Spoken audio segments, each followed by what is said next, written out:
Good afternoon, everyone. Welcome on Game Drive with us this afternoon. I'm in Arathusa private game reserve at the moment. I've got Andrew on camera, Alex is an FC, and Brian and Mark are on the other vehicle. I hope everyone's had a good day or good night, depending on where you are. What we're going to do is we're going to go follow up on those lines that Mark had this morning, see if there's been any activity there, and then possibly also just have a look around Arathusa. You're going to have to bear with me. I've got my map because I haven't been to Arathusa before. So a little bit of guesswork and a lot of fun, I'm sure. So welcome and let's get going.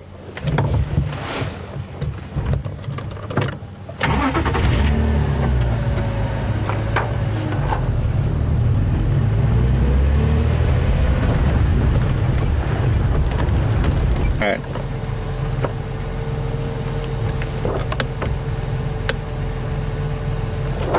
Guessing this is where they were, according to what Mark told me.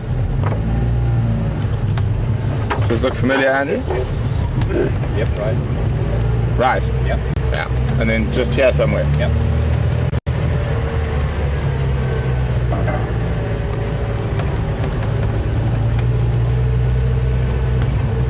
Well, the flies seem to have found me already.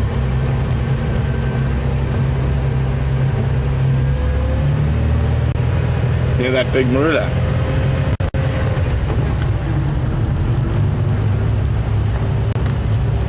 Do you remember which side of the road they were? On the right hand side. On the right hand side. Still a bit more, okay.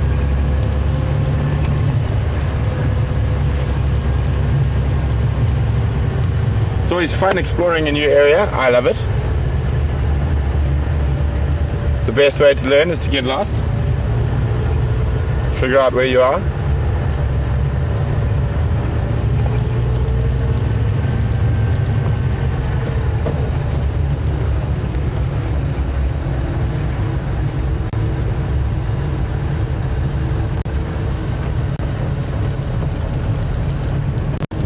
Still further. Yeah. Hope we're on the right road.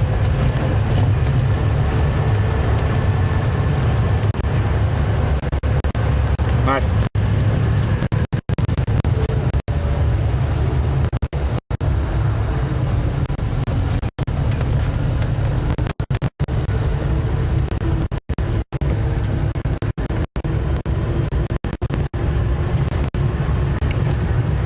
Afternoon, guys. I'm sorry, you're gonna have to bear with me a little bit. I don't know any of the roads yet, so I'll try. Not cause too much inconvenience.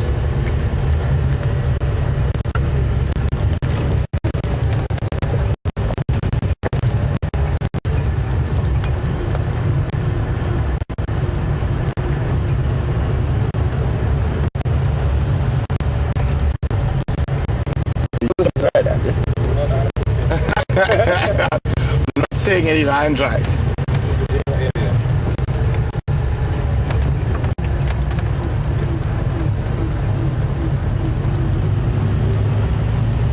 Let's double check the map here. Okay, we came down there.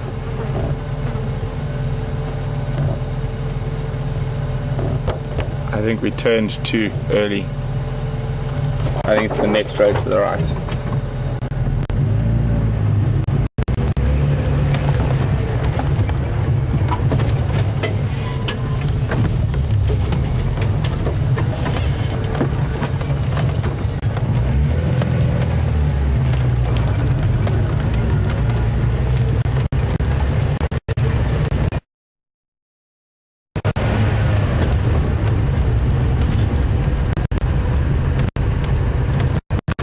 Go ahead. Nope. Go ahead.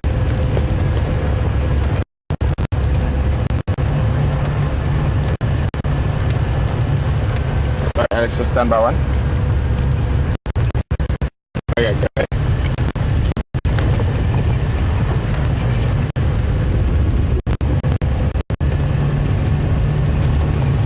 Copy, no problem. Yeah, I think we took the wrong road. I should be getting back to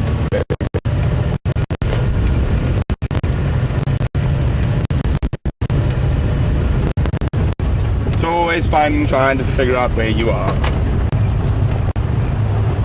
At least I know how to get home.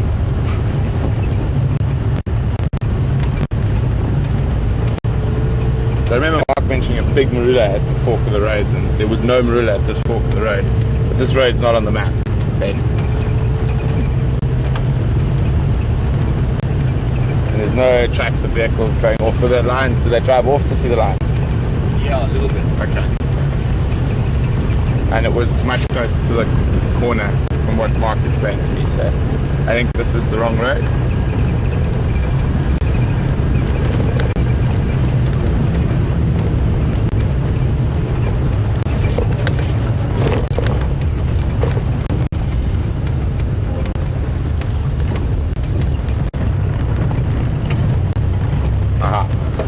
Other road turning next. This might give us a better idea.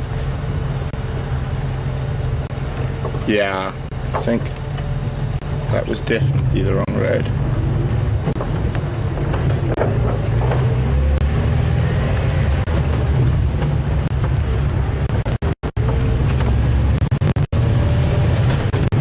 Looks like there was a big fire through here last year, and despite what everyone thinks, fire is actually a very, very important part of the system out here.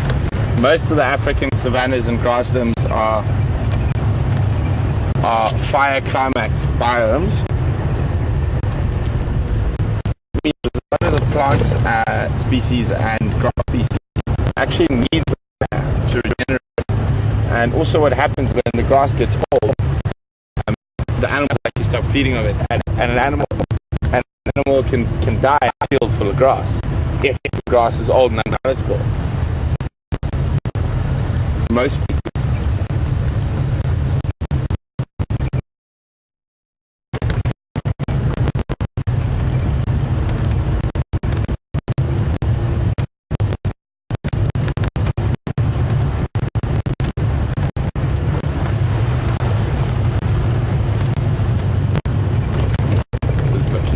better. There's an open.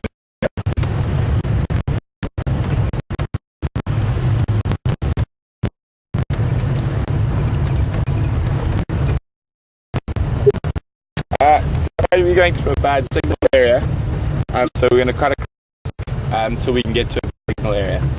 So over to Mark.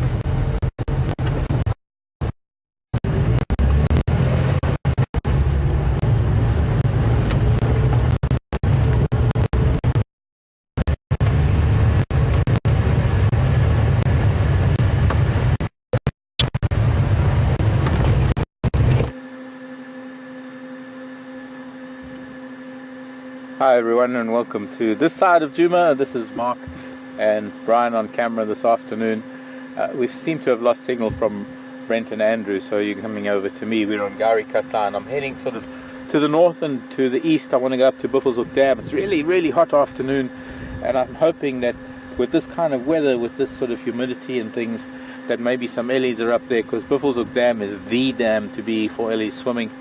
We've got if we thought we had a big storm brewing around us last night, tonight, this afternoon, there is some incredible weather that is forming and starting to build up, and we're going to have a look at that as we go along. But for the time being, we're going to have our back to it, and hopefully we'll get to Buffelshoek Dam and we'll be able to turn around and have a look at what this whole weather system is doing, because there's a good chance that something's going to happen tonight.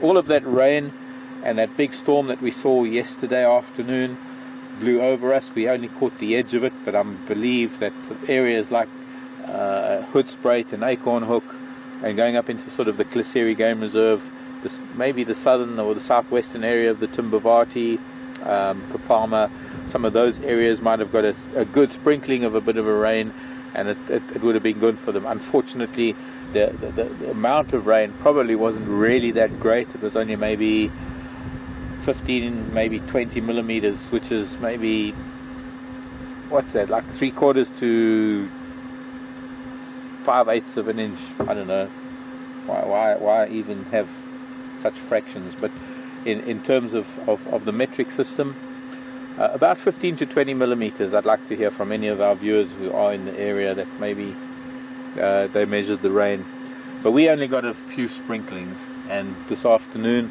there is a huge front. Oh, I don't know what it is, but there's a lot of weather that's changing. And so for now it's finally cooled down. The sun has gone behind all of the cloud.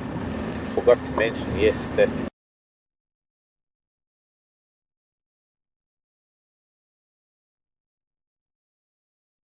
off, and I suppose the insects and maybe ticks.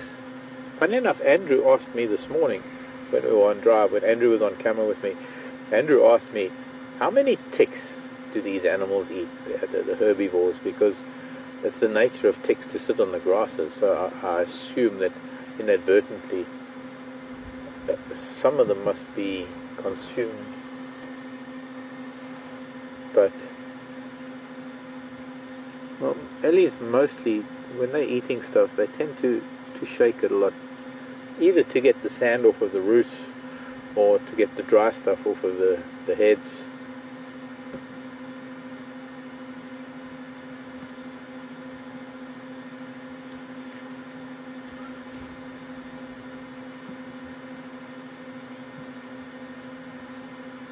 So probably about maybe a 10 or 12-year-old.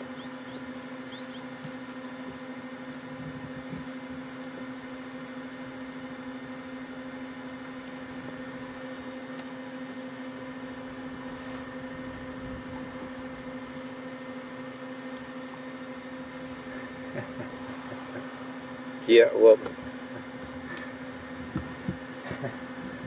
if they made a green permanent marker, I'm sure the thumb would have been green today. But at least there's a 4-leaf clover.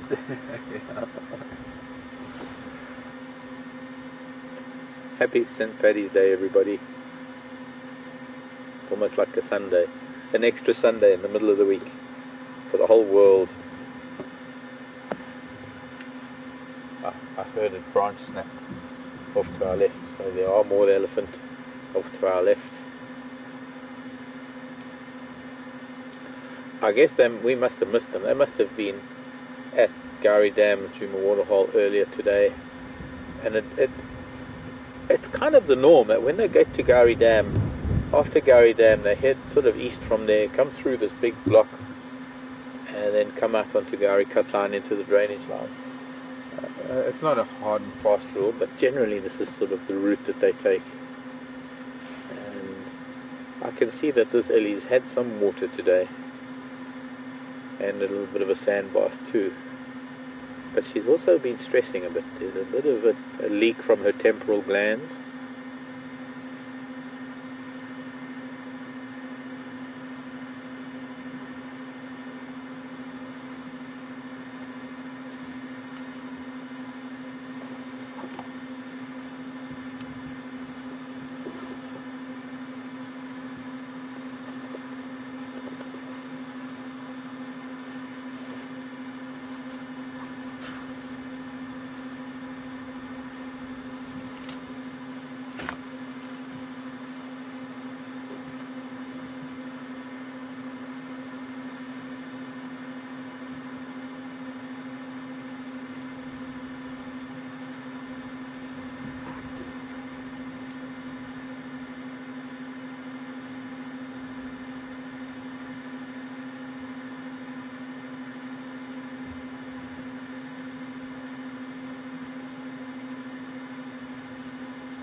Welcome to Djuma Game Reserve, and of course welcome to South Africa, and I hope you're going to enjoy the next few hours with us.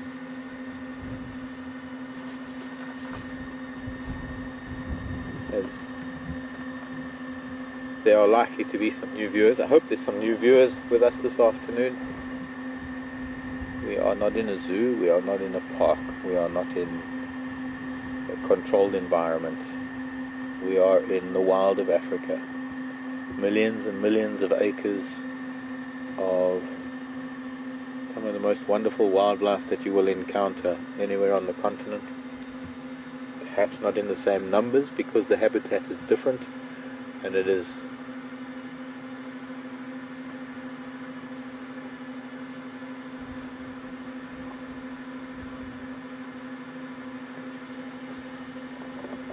Who is that, Alex?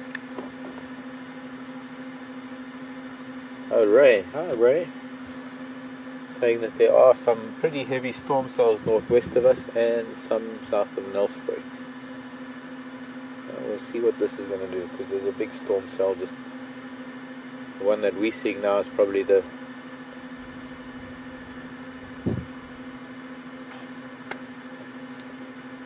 it's not big stuff, not really big stuff.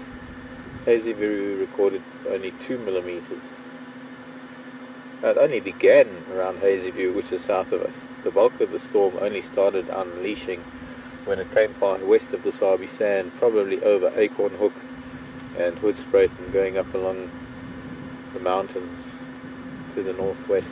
And it's a little bit further west from us. We only sort of had a few isolated showers here on the periphery of the storm yesterday. Today it is somewhat different, but we're going to monitor it and see what it's going to be like.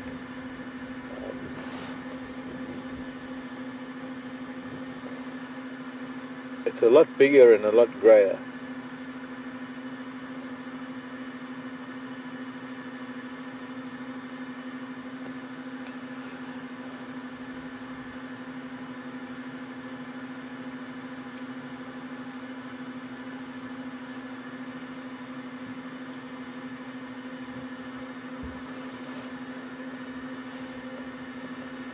Confirm Stephanie?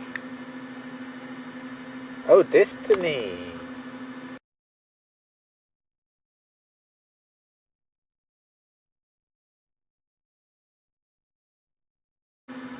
Hello, Destiny. And I'm so happy to have the class back with us. This is Miss Jacobs' class in Illinois. Back with us on Drive this afternoon. Destiny wants to know, how do the trunks of African elephants differ to the Asian elephants? Because she knows that the ears are different, but how do the trunks differ? Well, what I'm going to do is I'm going to try and creep a little bit closer, and we're going to sit quietly and maybe spend some time, and maybe some of the other ellies are going to come out, but I'm going to see if Brian can get a little bit closer to the tip of this. See, as soon as I try and get closer, she moves away. So, and then I stop and she stops. So this is the safety distance we are comfortable with, or rather the Ellie is comfortable with, so we can't really get any closer right now. And as much as I'd love to show you the tip of the trunk, maybe we'll be able to do it a little bit later. We'll see where the other Ellies are. So I'll just have to tell you about the difference for now, and then when we can, we'll be able to try and get the camera a little bit closer to show you, because after all, that's what this is all about, showing. See, so she's comfortable at this distance. Everything's fine if I stop. If I try and go closer, it turns around and starts walking away. And that's why it's important for me to stop and switch off, to show the elephant that I'm not here to chase it. I'm just here to look and be a part of its life for a little bit. And I've got to respect that little distance that the elephant wants us to have. The main difference, I don't know about the scientific differences, other than the main difference between the African elephant and the Asian elephant is that at the tip of the trunk of elephants there is like a little, like a lip, that almost like a finger. And in the African elephant there's one at the top and one at the bottom at the tip of the trunk. And so they have 2 fingers, and they're actually able to use them like a little miniature hand to pick up marula fruits, or to be able to grab tiny little leaves, or to do all sorts of intricate things. And I sometimes wonder how it is that the Asian elephants manage, because they've only got one sort of little finger at the tip of their trunk. They don't have an opposing one. So, see this Ellie's listening now. She's listening to maybe others.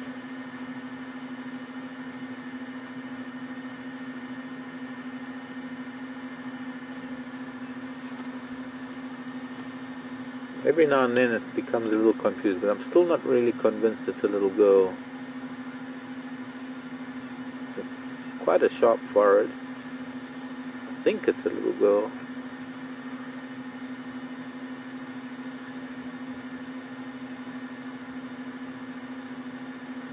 Got the face of a little girl.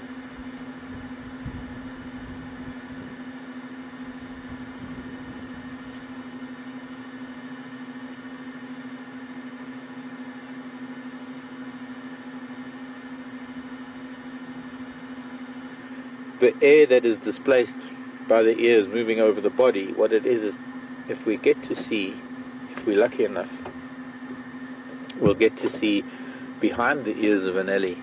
And when you look behind the ears of an elephant, you'll see that there's a network of veins behind the ear that bring the blood very, very close to the surface of the ear. And because it's the inside of the ear, it's always in the shade generally, and by flapping they move air over that part of the ear, and it cools down the blood in those veins. It's almost like a radiator system, like the radiator in your car.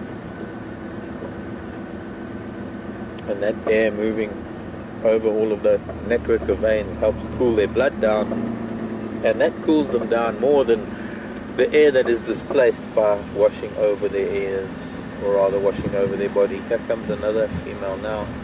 They're not going to go off, we'll follow that little girl. They're going to see this mama that's coming out of the drainage line now. Maybe a bit forward. No, that's good. Okay. So you can see she's got much smaller tusks, but I can tell you already she's a much older ellie than that little one. And that goes to show that tusks, you see, tusks are not an indication of the age of an elephant.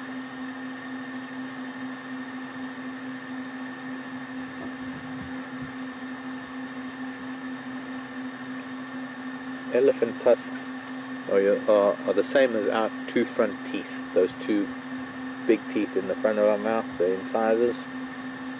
So that's what elephants' teeth are. And with the extended upper lip and nose that becomes the trunk, because I said that's what the trunk is. The trunk is a combination of the upper lip and the nose, and it's sort of turned into this long proboscis. Now I need to go forward a little bit just to get a better view of her.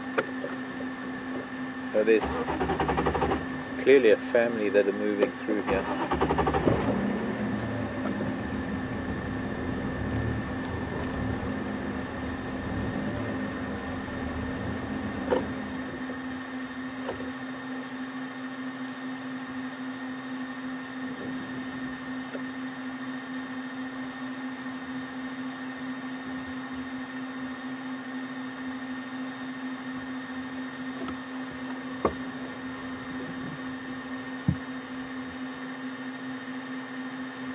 Now maybe as she gets a little bit closer we'll be able to see the tip of her trunk at some point while she's feeding. John is asking about elephants sleeping. Oh, this is a little boy. I'm sorry, I didn't get a good look at him, but yeah, this is a young bull who's maybe about 13 or 14. He's a teenager, young teenager. And one of the reasons why probably that young female managed to hang around as long as she did is because he's hanging on at the back of the herd, and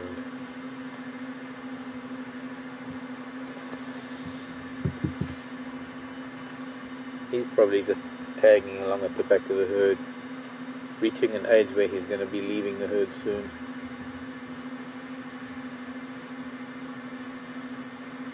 But the question was how much they sleep. And, well,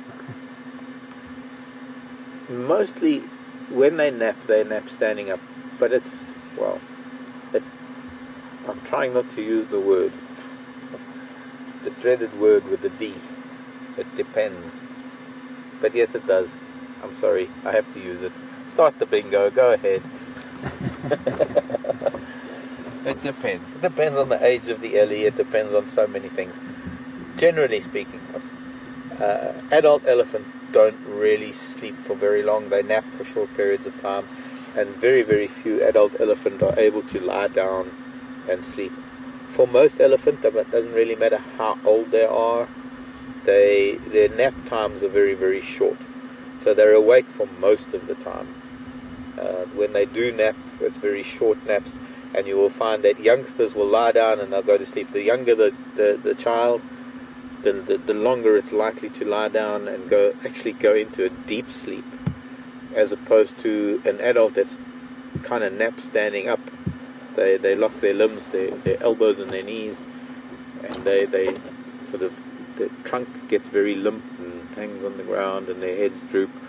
Or sometimes, there was a wonderful picture just recently that was posted to me. It was a wonderful picture of a really big bull that found this little notch in a tree, and he put one tusk in the notch of a tree, and he put the other tusk in a fork of a tree, and he put his head against the tree, and he had a doze. You've got to remember that there's a lot of weight on these heads of these ellies, and it's not easy for them to have to carry that weight all the time.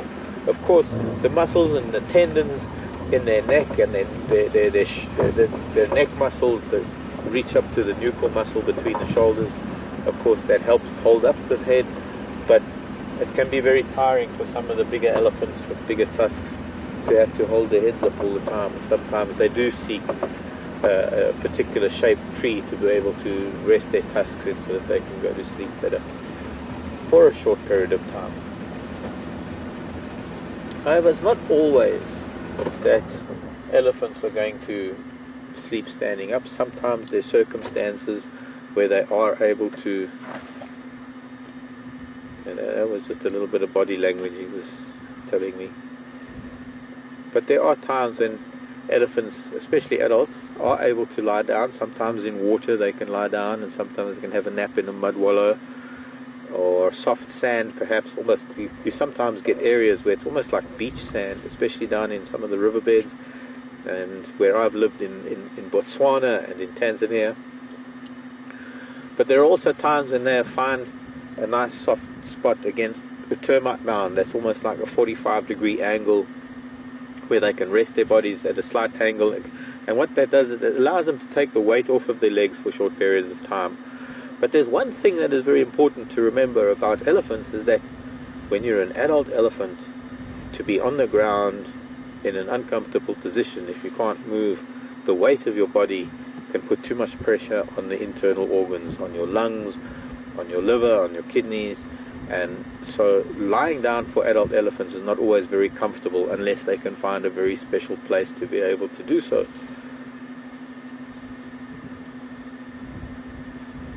But overall,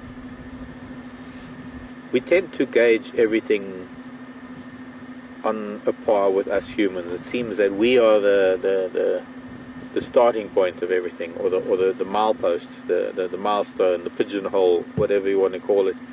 And so we look at everything, and we try and relate everything to how we live our lives, which is active most of the day and asleep most of the night. And it just so happens that we are that kind of creature that our brain is pretty highly functional, and so our brain needs rest. And that's one of the reasons why we sleep the way that we do. But also, we are not gifted with nocturnal vision, and there isn't really much that we need to do at night. So nature has given us this wonderful ability to be able to shut our minds and shut down our bodies and actually sleep for several hours. Now, there are a number of animals out here in nature that can do that, and that do that, because they have what we call a circadian rhythm that requires that. They are either diurnal, meaning active in daytime, or they're nocturnal, meaning they're active at night. And they're very specific, they're very strict on that. And baboons and monkeys and warthog and trying to think of a few others that are very strictly diurnal. They have a very strong daytime rhythm. and they're required to go and sleep at night. They don't really have the ability to survive at night, much the same as we do. We're at a disadvantage if we're out at night. And then you get all the nocturnal creatures that only come out at night, that during the day they're the ones that have to sleep, because they've found that their job in life is to be active at night.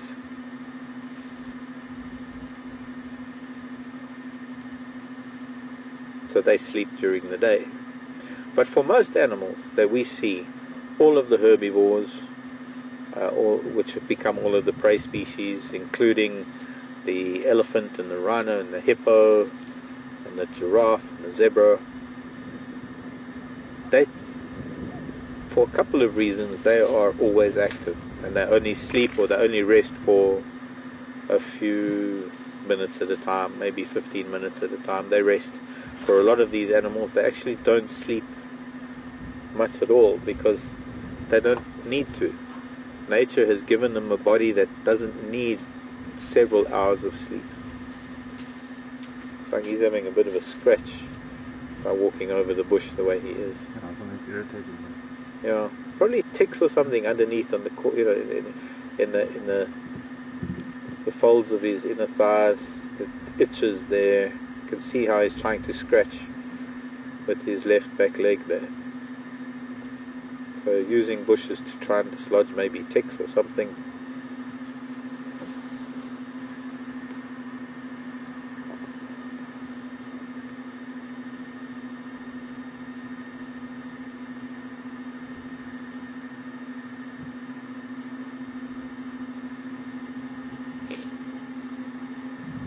He's headed over to Arathusa this afternoon. I'm going to see if I can find more, because he's gone a little bit deeper in. I'm not too sure if there are more of them. Oh, there I can see another one. Let's see if we can get a view of them, but in the meantime, if I can't get a better view of these ellies, and if they're not too happy with me coming into the bush like this, or like I'm about to, I'm going to head on to Buffelshoek Dam, see what we can find up in the eastern side of things. But for now, we're going to the western area. I'm going to hand you over to Brent and Andrew on Wendy. So from Jigger, Brian, myself, and that Irish thumb. That's black is the new green. Because we don't have a green pen. But yes, let's go see what Brent's going to find for you. And I'm going to see if I can get a look at how many ellies are here. Might see you a little bit later.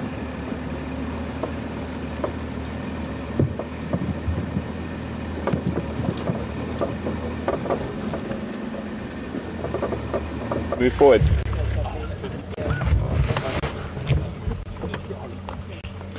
Welcome guys, so we managed to catch up with the lions from this morning.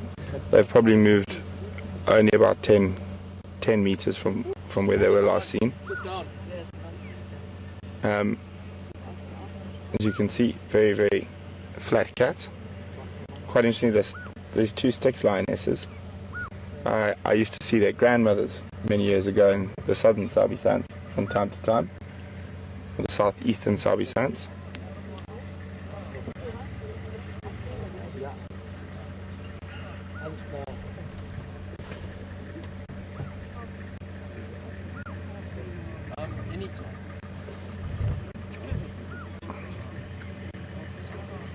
So I don't think they're going to be very active. We just wanted to make sure they were still in the same position.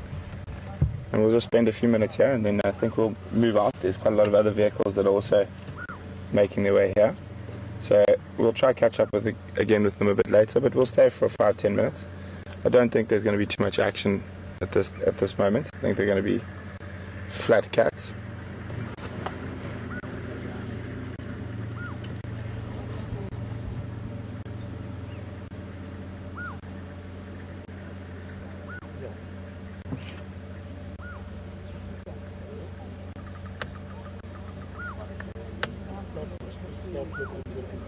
So they did look very hungry. They stood up and stretched and moved about 1.5 meters when we arrived. But they are still quite hungry, and so are the Matimbas.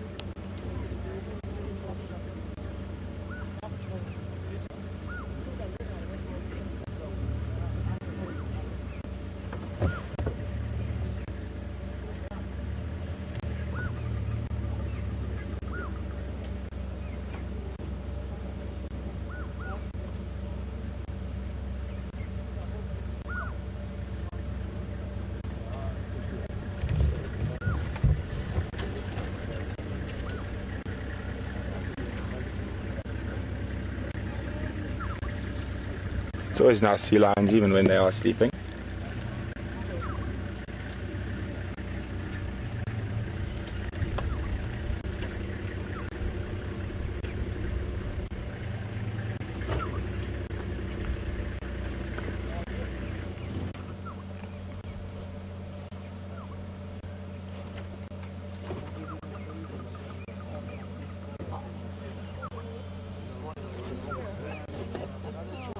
Oh, he's going to have a nice little roll over and stretch.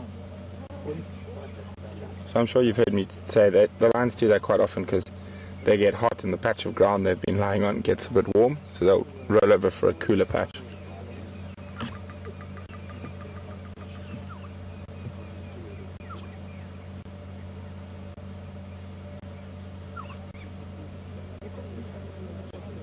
It's an incredible amount of latent energy in those muscles.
Lots of flies and ticks, other parasites.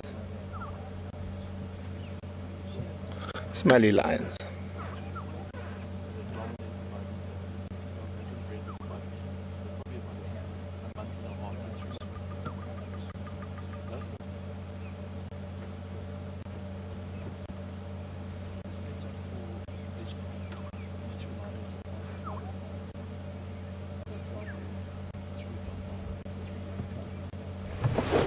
Okay guys, we're going to move out of here for now, and we'll try to come back a bit later. There's quite a few other vehicles that would like to come see them, so we're not going to hog all the space, and we're going to go see what else we can find.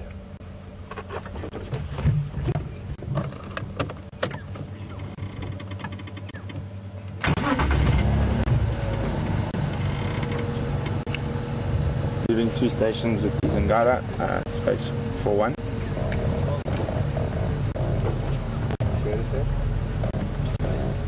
Are you copying me? So I called in earlier and go ahead. It's 5-5 flat cats though.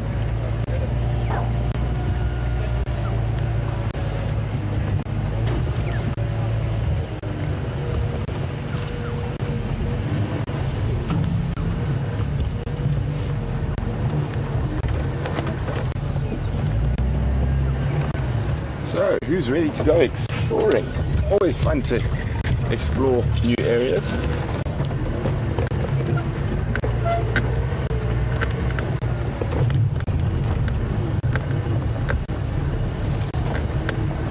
You guys probably know more of Arathusa than I do. Remember, if you have any questions for me, you can send them via email, questions@WildEarthTV, or just use the hashtag SafariLive on Twitter.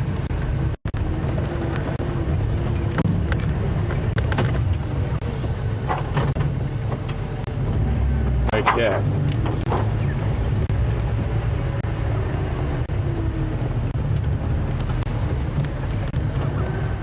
you get? Sorry, Alex, I didn't get that.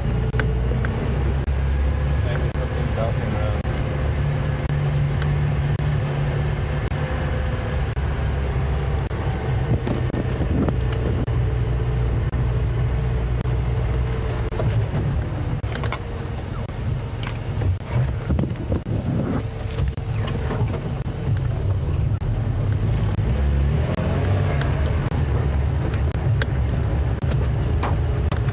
So, let's go get lost, guys, and see what we can find while getting lost. So my plan is, while it's quite busy, there's going to be a lot of vehicles coming through there. So we'll let the large vehicles come through, and then later, when I think they might move, then we'll try to get back into the area.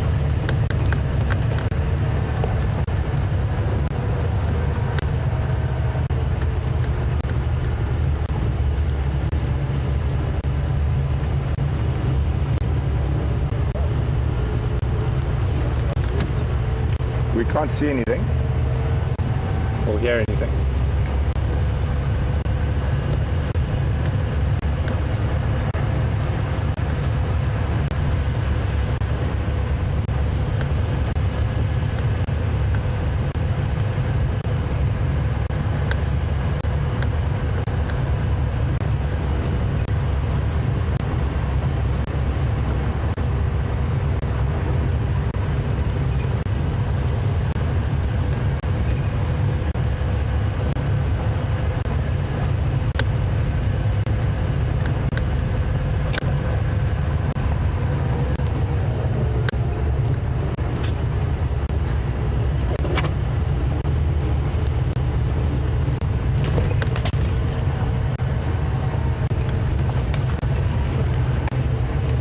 Sorry, Jean or Jane? Okay. Afternoon, James. Welcome on Drive. James is asking, when I played rugby, did I play for the national team, the Springboks? I wish. No, I wasn't nearly. And then he said, what position did I play? Outside centre or fullback? Well, I played quite a lot at fullback, but probably mostly at fly half, and then also a little bit at inside centre. I always preferred fullback, was my favourite position, but most of the coaches played me at fly half.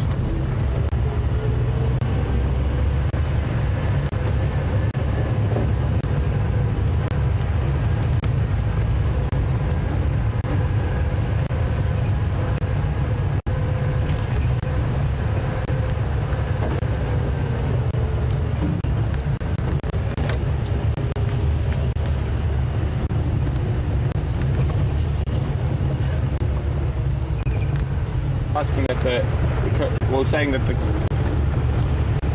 Matimbas used to be a coalition of 5, but these two have been away from the other 3 for so long that if they met, would they fight, or would they sort of not get on? It's very difficult to say. Sometimes male line coalitions can spend months apart and then join up like nothing's ever happened. Other times they do fight, and those coalition bonds have been broken. So it's very difficult to say unless we actually saw them meet up with the other 3. I haven't heard of them meeting up with the other 3 for a while. Let's try to figure out where we are before I get lost. So we came off Central Road West, and yes, okay.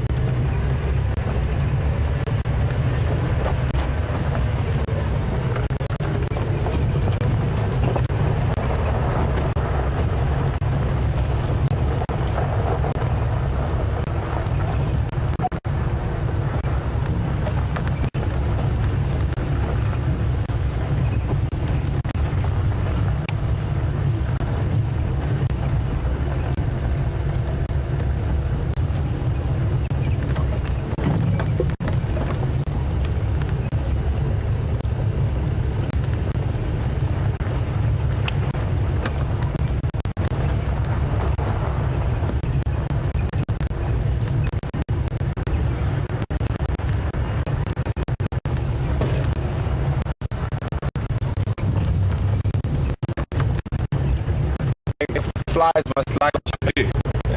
Walk me.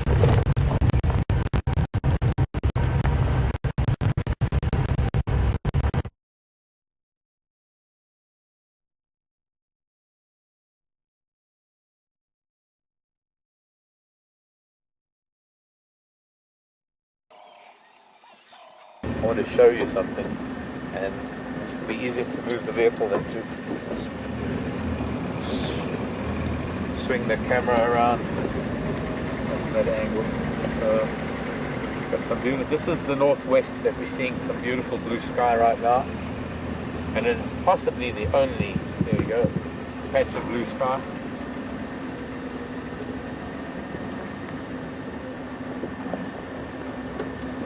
There, the late afternoon sun. Now, slowly getting covered in cloud with some very, very dark stuff coming up from the south to the left that we're going to monitor. And Buffelshoek Dam is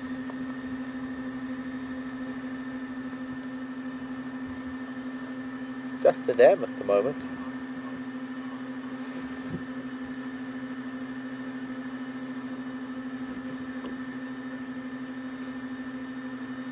There isn't a hippo, there isn't a buffalo, and there isn't an elephant. We're not going to dally or dilly-dally or stay very long. I want to go up onto Cheetah Cut Line. Let's go up that way, onto the top of the ridge. We get a good view of what's going on. Drakensberg Drive, we have beautiful views of the western sky. There is clearly weather coming in. There's clearly something big coming in from the south, and well, it might be like yesterday, it might be somewhat isolated, but it's certainly different from the last few days where we've only had a little storm cell moving over towards, or along the escarpment heading north. Here's my friend Elvis. Good evening.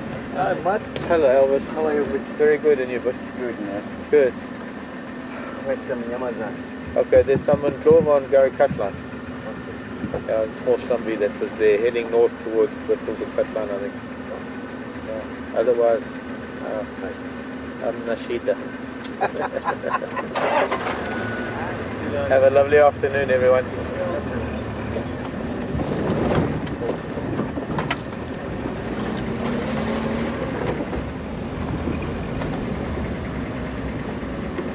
Courtesy and kind of tradition here in the bush when you pass another vehicle.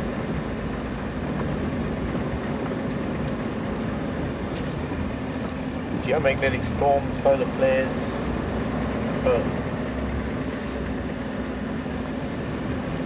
Some viewers telling me about some extraterrestrial activity, which, believe it or not, affects our planet hugely.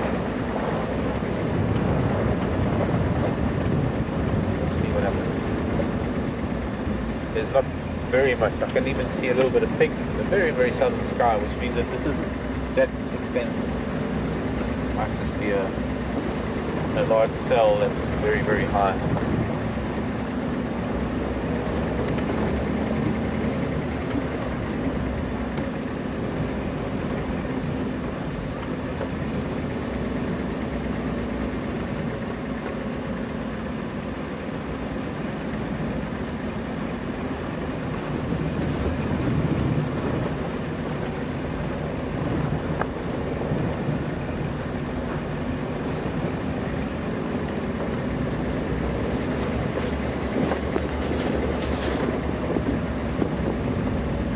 Oh, it's got a scorpion. Look at that, this hornbill's got a scorpion. Please don't swallow it too quickly, we want to just catch you with it. And it is it's a young burrowing scorpion. Oh, golly gosh. I'm sorry, I couldn't quite get it. I wish I could have taken a photograph. It's still there in the tree. I know, but which Push tree? back a little bit. I'm on it. Tell me. A little bit more. A little bit more. More. There. Yeah. Swallowed it already. No, it's got a little bit there.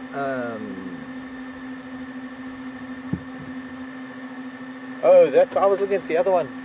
Yeah, I'll move back a little bit, it's still hanging there. Oh, gravity drive, still, sometimes it's There not we go. fast enough. Yeah.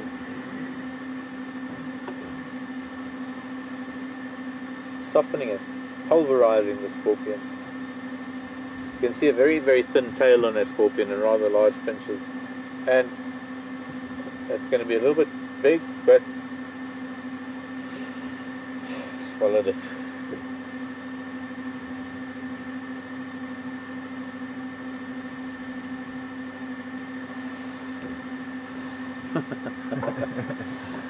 Wow. Not a very dangerous scorpion, I might add.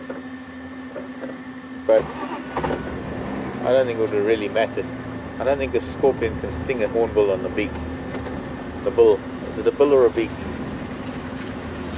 But somehow that scorpion managed to get a burrowing scorpion. It's kind of like the leopard getting an art form. Here's an animal that lives in a burrow all day. And how did the scorpion get it out? Unless it decided to come out early because of this weather that's happening.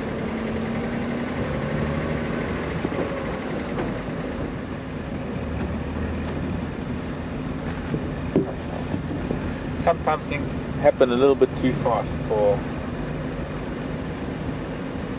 us. I hope my descriptions managed to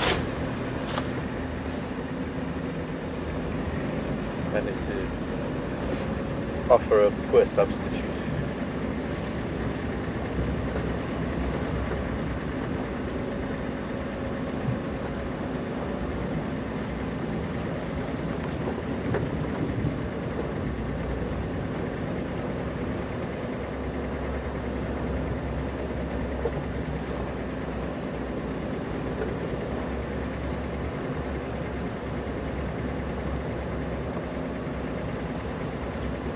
Lisa's saying you think it was a mouse.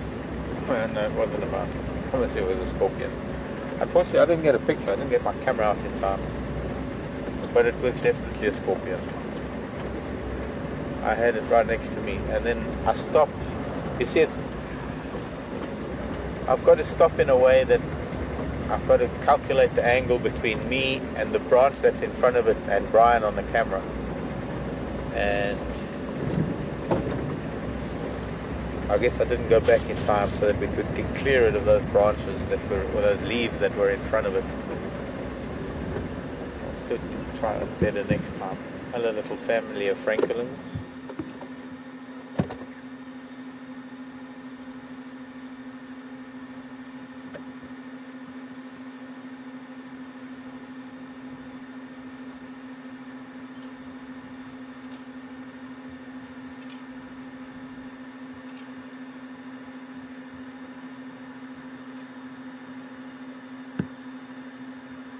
You only got one little chick.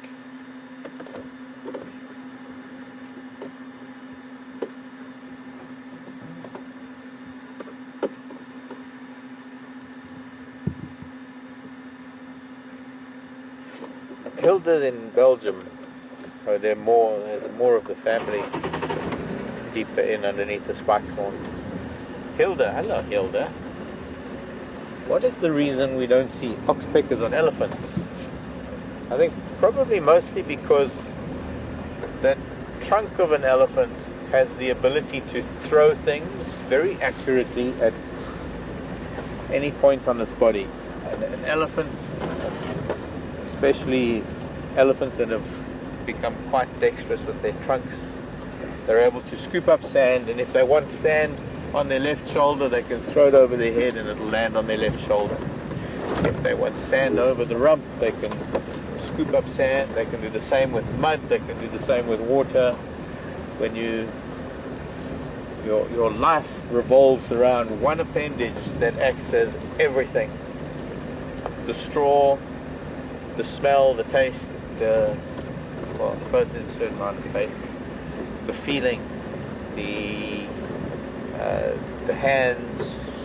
The trunk acts as so many different things, and it's not something that an elephant is born with. And slowly but surely they get very, very adept at using that trunk for the tiniest of little tasks. And, well, I suppose in the same way that we sort of brush away flies or insects, an elephant is able to do that with insects too. But being a bird, I think it would be a little bit more dangerous, because an elephant can pick up a branch and throw a branch, it can pick up sand and throw sand, it can throw mud. And I don't know how many oxpeckers would tolerate sitting on an elephant's back when there's a blast of mud coming in your direction at 50 miles an hour.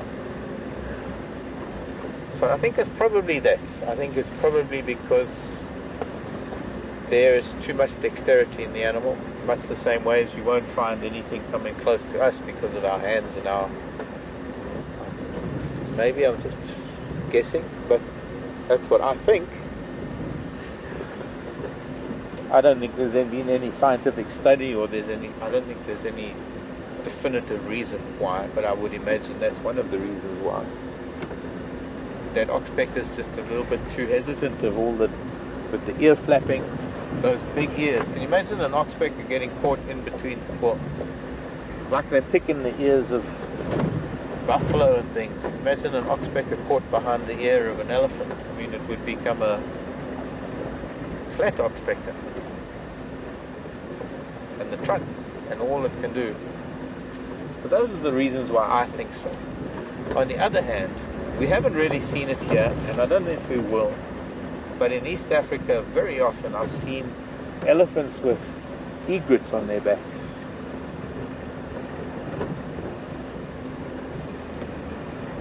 Go find another primate. The one at the back with the thumb. How rude.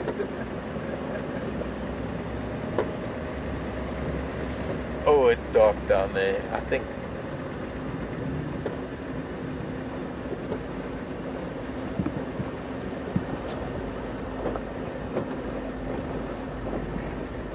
Fahim.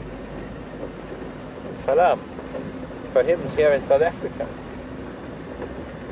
Nice to hear from a South African. How's it, dude? And Fahim wants to know, what are the chances of seeing a kill?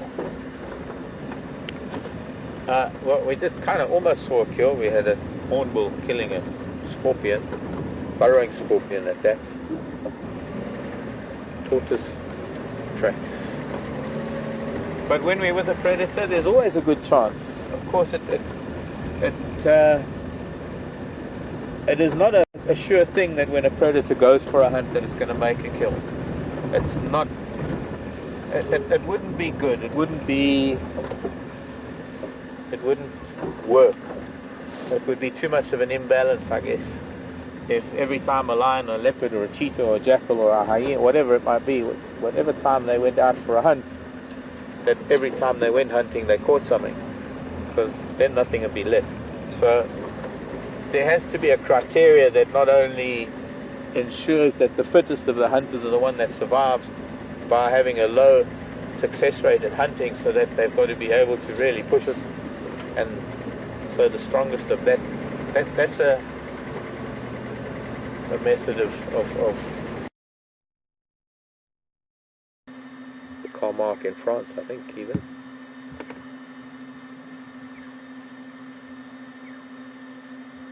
And it looks like it's just been eating something, because that was wiping its beak along the branch that a bird normally does after it's had an insect. Maybe it also had a scorpion or a mouse.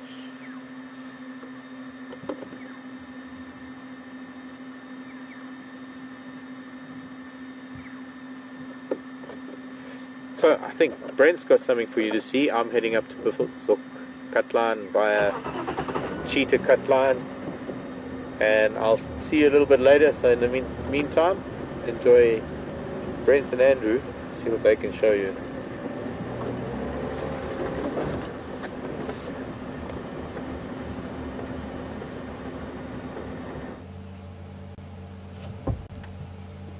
Welcome back, guys. Sorry we went through a bit of a bad signal area, but we found a really nice big herd of wildebeest and some impala. It's quite nice to see a nice big herd, and it's quite cool. So there's a bit of action going on. They're playing, chasing each other, Looks like they're going to come walk straight past us. That would be quite... Oh, look at the one at the back. He's going to go... Looks like he's going to chase those impala for fun. Yep, there we go. Chase the impala. Oh. It's why they're often called the clowns of the bushveld. His tongue is hanging out. Oh, I think he might be feeling amorous.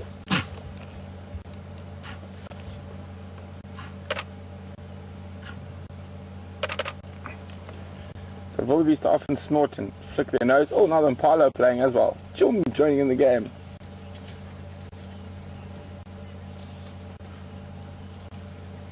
Here we go. The game's going to happen right next to us, it seems.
Like this one guy's hurting me. Sorry, 1 second. 1 second. Sorry, Alex, just 1 second. The stations, I'd like to take a standby for that position when they cross west.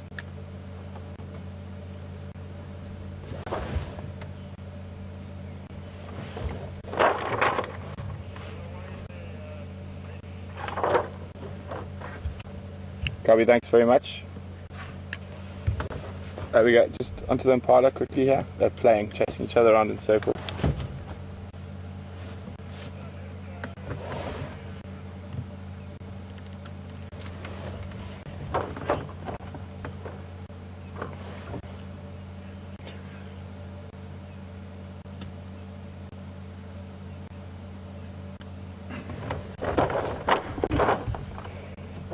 Sorry, Alex, go again.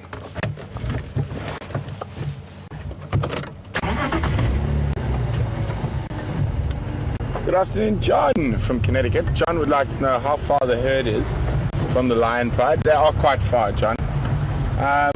Not as the crow flies, but I mean, they are not heading in the direction. Oh, he's having a good roll over here.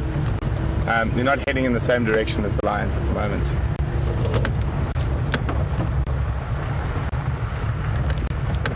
Look at all that dust from him having a roll. Oh, that looks good.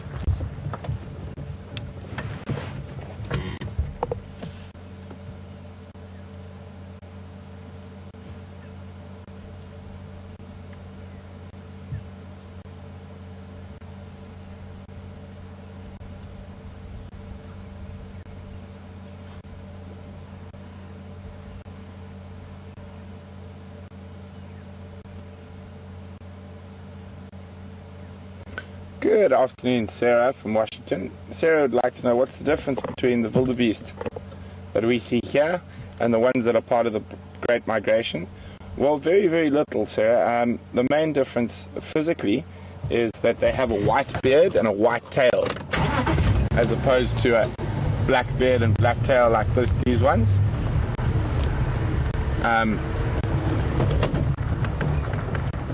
And the main reason they migrate is because there are no fences there. These wildebeest would have migrated further in the past. They still do migrate locally during wet season and dry season.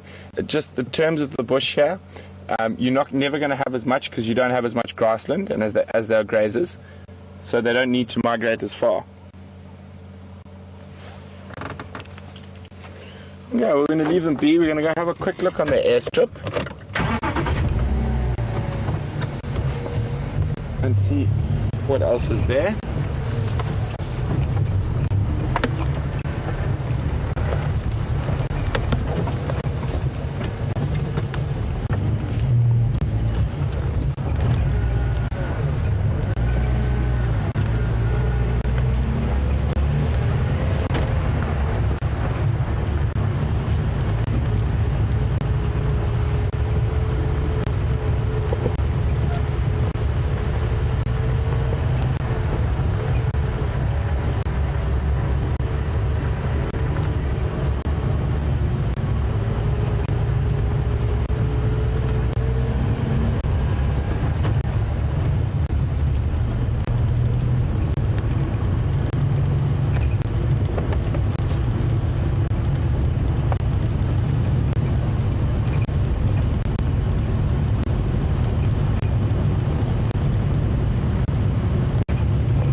Here's the airstrip. See what's around.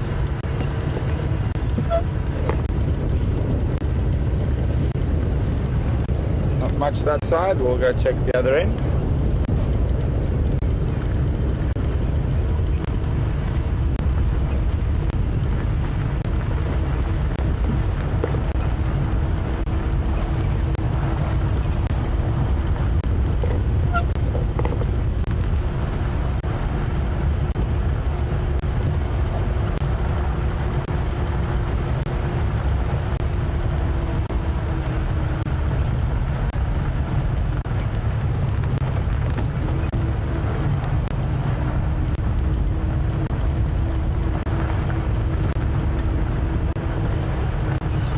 We got some crowned lapwings.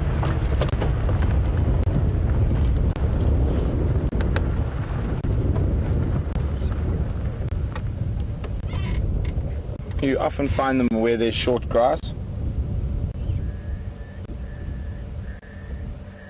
We spoke about them the other evening. They're ground nesters.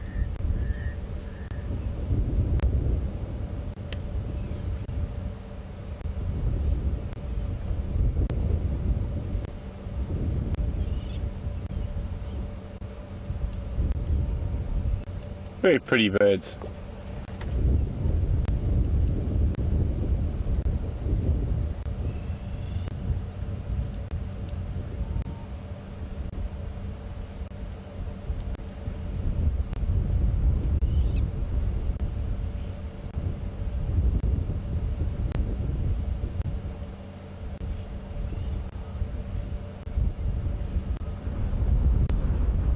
The wind's picking up.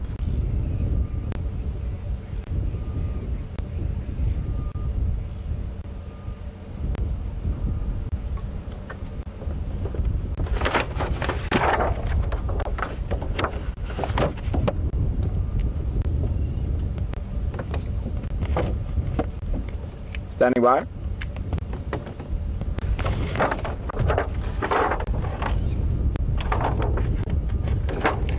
On the airstrip, what's best approach?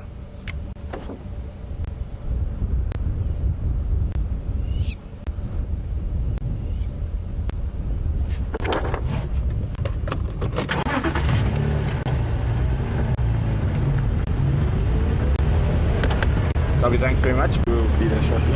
Okay guys, the reason I was biding a bit of time there, you're going to have to hold on, is there's some wild dogs coming down there and I've just been waiting for a chance to go see them. So hold on, we're going to be going quite fast to try and get to those dogs.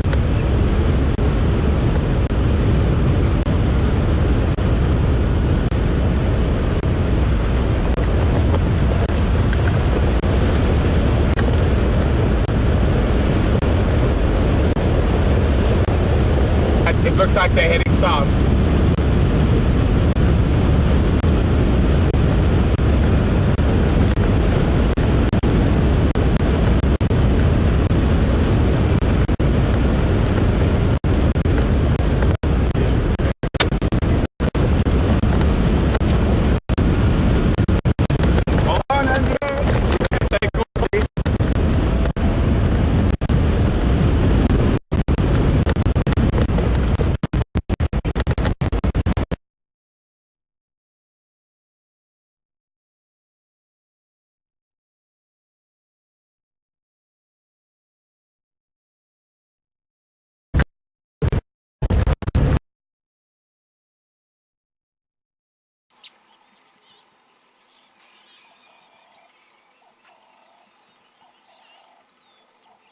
Get better. I just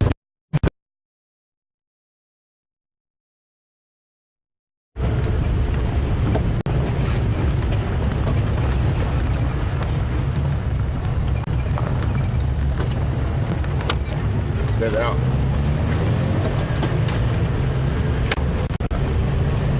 Alex got a distance visual of the dogs.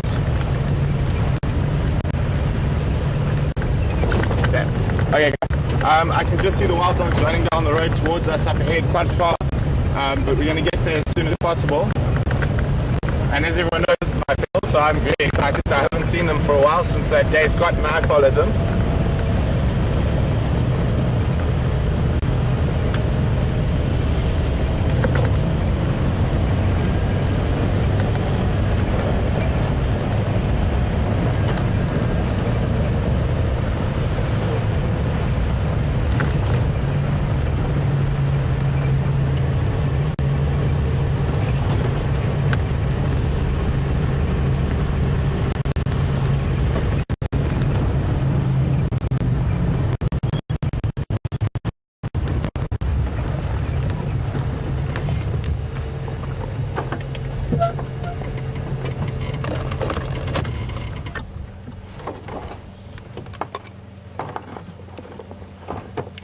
Three stations with Madash.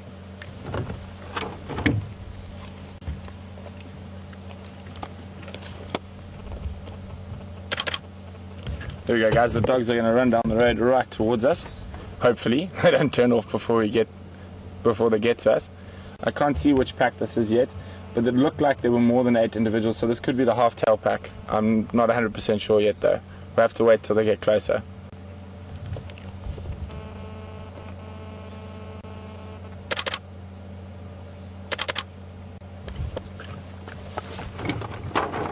We are on Triple M to the north of Lowveld Blink.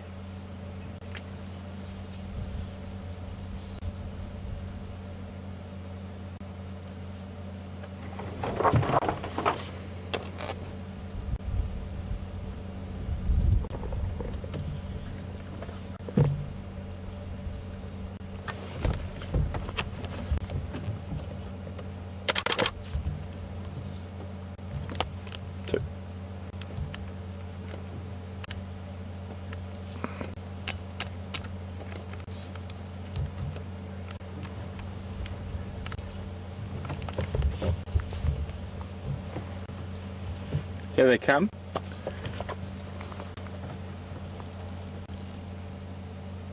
They're definitely hunting by the looks of things.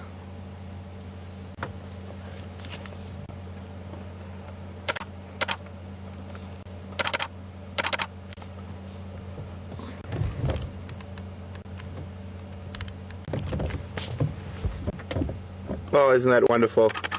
They are such incredible animals.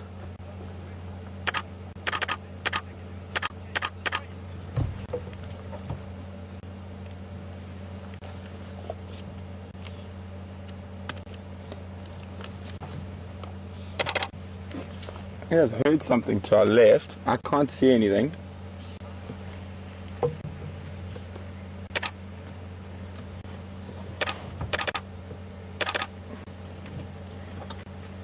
It's amazing the smell. As they go past, they smell like a wet dog almost, but it's slightly different.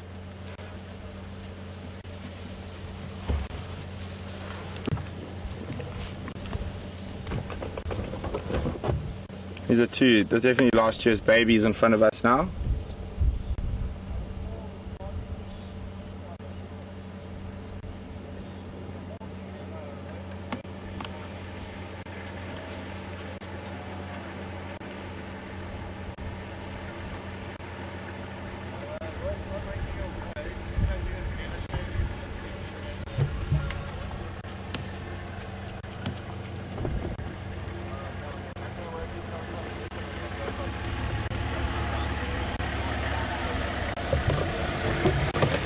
I say, how's it, eh? Very good, thanks. Lekker. They're my favorite animal. Awesome.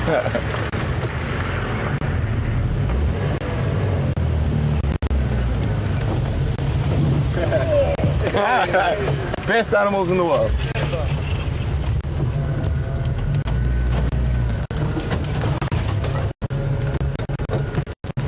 Unfortunately, they are very close to the southern boundary of Arathusa, so if they don't choose the road we went on, that goes back towards the airstrip, they actually cross out.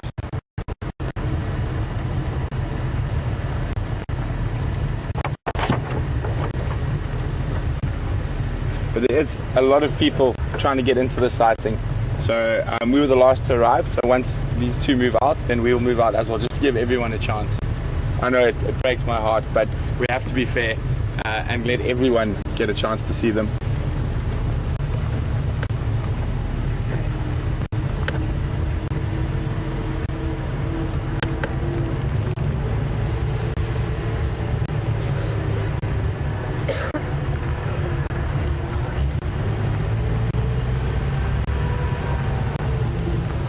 So we're hoping that they cut to the west towards the airstrip where there's quite a lot of impala.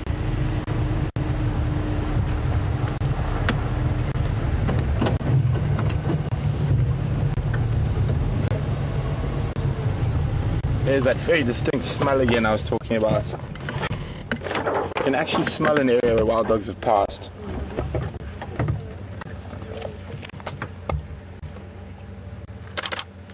The other one's also very concerned with that sick one. So viewing him and making sure he's okay.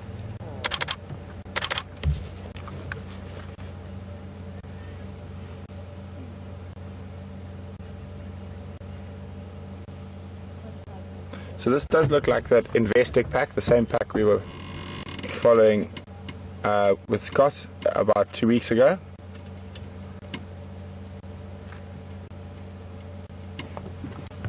That one's got a very distinct notch in its ear, the one on the far right. That one there, you see there's quite a big gap missing out of its right hand ear. Maybe you can see it as he turns.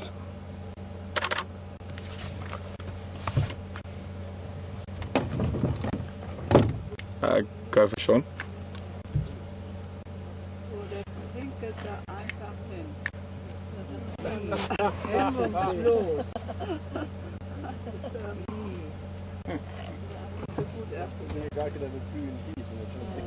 Oh, it's got worms. Worms straight. Yeah, that's exactly what that's doing. That's why you never pick up any carnivore or touch any carnivore dung. It is literally littered with parasites. Liver flukes, tapeworms, all sorts of nasty things. And also being such a tight-knit social unit, they spread parasites between themselves very quickly, and that's one of the biggest threats to them with diseases like canine distemper and rabies.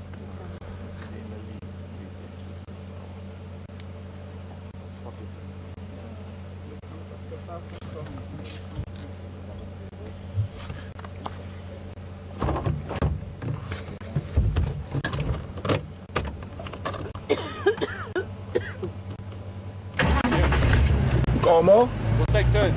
Yeah, jump it. Oh, good. Leapfrog. Good.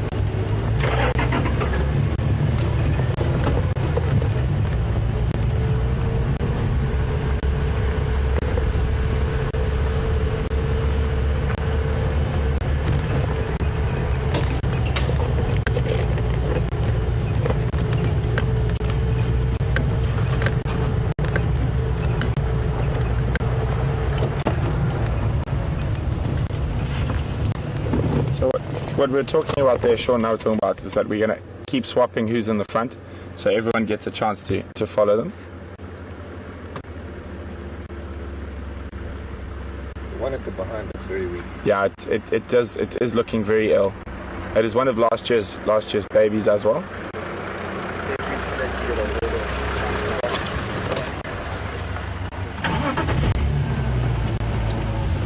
Hold on there, we're going to have a bump.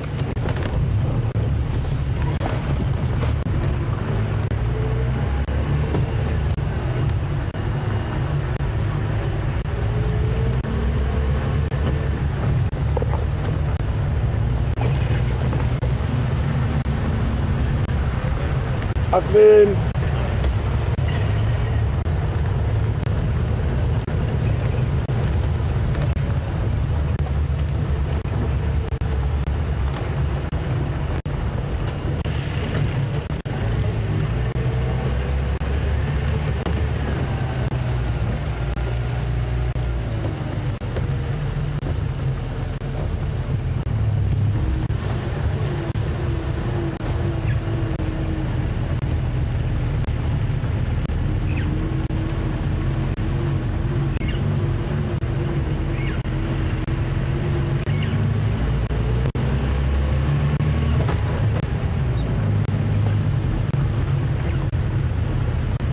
So that road we came in from the airstrip is just up here. So everyone's hoping that they turn.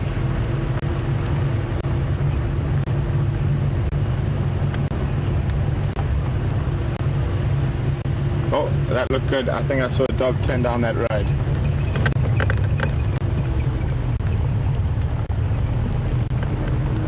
Yep.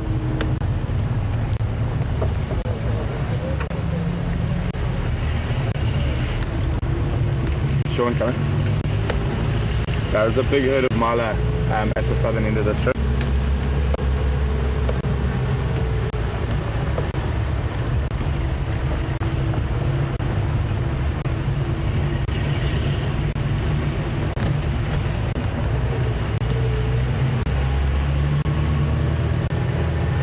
Alex, can you just stand by with questions till it slows down a bit? There's a lot of radio chatter on the game drive, and I can't really hear anything at the moment, and I do need to listen for when I have to leave.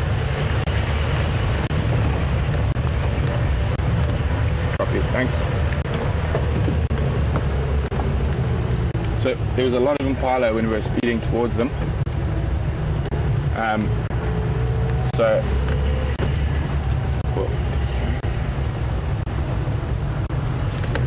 What I think we're going to try to do is we'll stay with them now for a little bit behind them, and then we're actually going to leave them and try to get to that.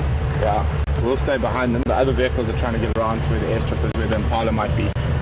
So hold on tight, guys, especially Andrew. I've been known to lose cameramen with wild dogs.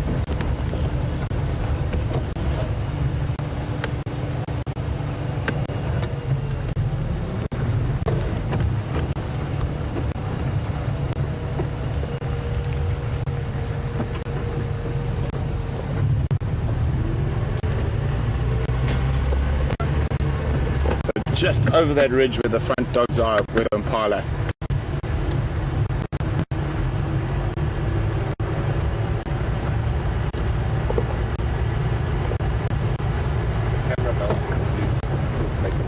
Is that what's making the noise? Yeah. Is there anything we can do? Not right now, but if you connect this soon. Do you need a bolt or a spanner? Yeah. Well, you can take the camera off and use the...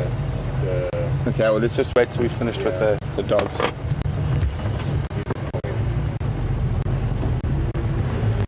What I'm going to do is I'm going to try to get around to the other side, guys. There's impala just on the other side of that hill.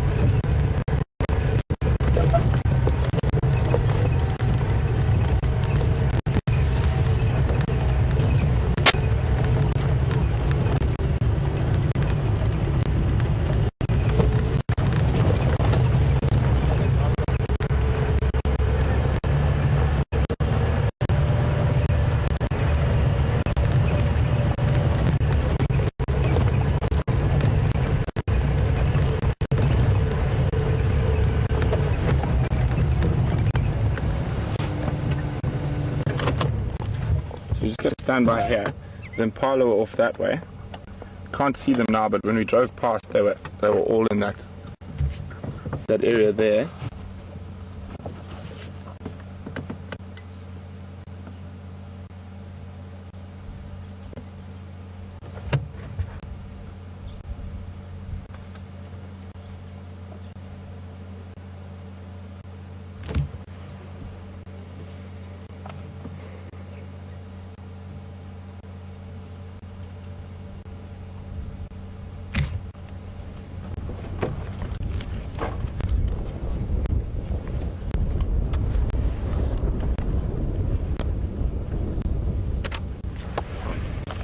Okay, Alex, you can go with a few questions now while they're stationary.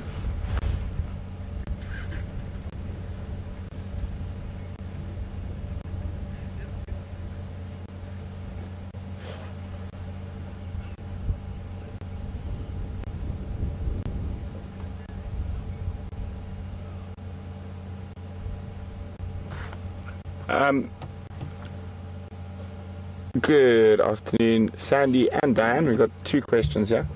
I'm not sure who was who, so I'll just answer both. The one question was, what is the name of the pack?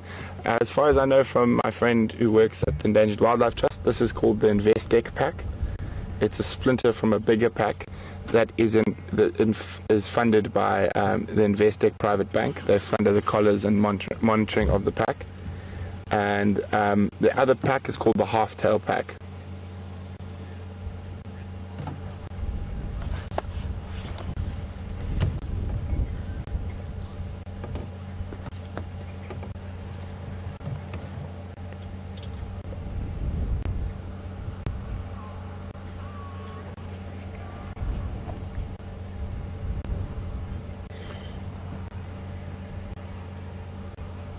Good afternoon, Andrew from Massachusetts.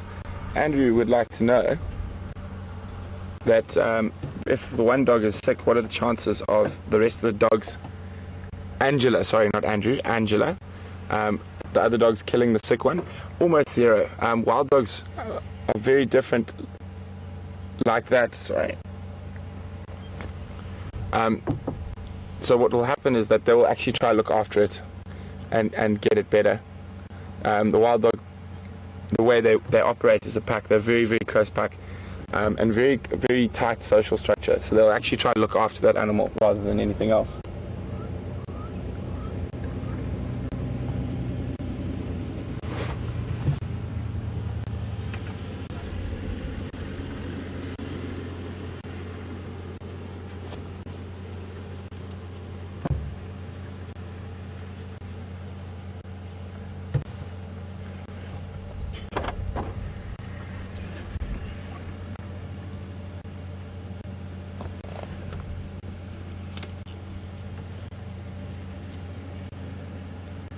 Yeah, stations, I'll move out of this sighting and make space as well.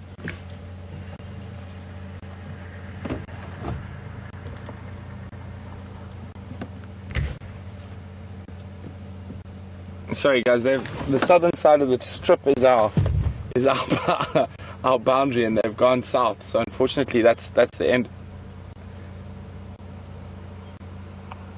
That's the end of it for us, I'm afraid. But anyway, I saw an elephant in the distance. We'll go have a look there now. But sorry, go again with that question, Alex. I was listening to the other radio.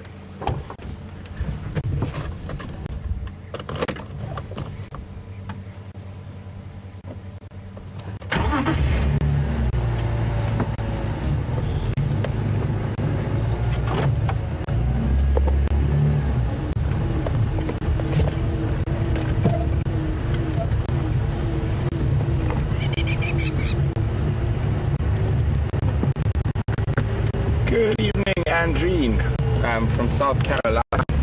Andreen would like a little bit about wild dog breeding behavior. How long do they keep the den? What age do the adults? The pups start moving with the adults.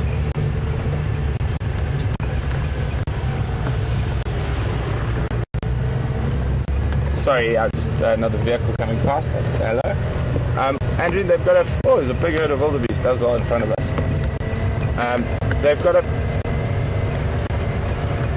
a fascinating breeding structure.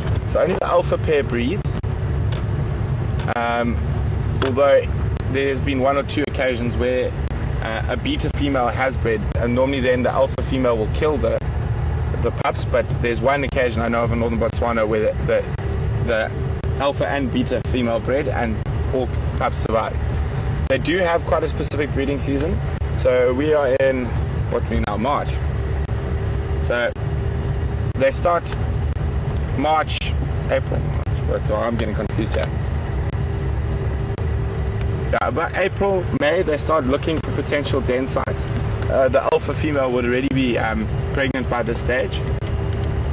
And then they generally den towards the end of May, beginning of June. Very similar to a hyena den or disused aardvark holes.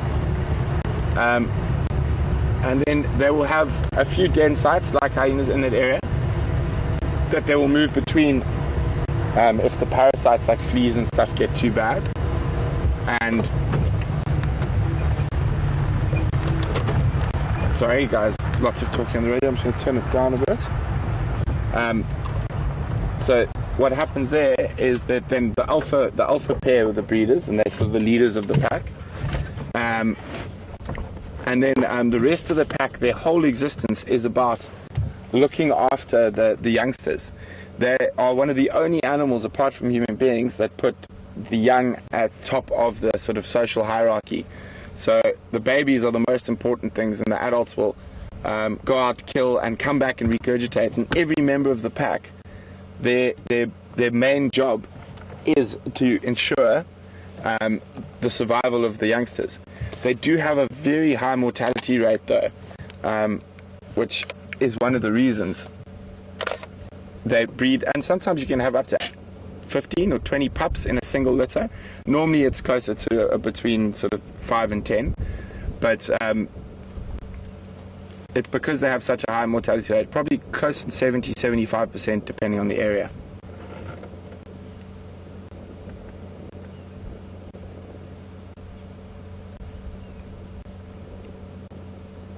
Nice big herd of wildebeest. I don't think this is the. Do you think this is the same one? I don't think so. The other one was way down the other side of the airstrip.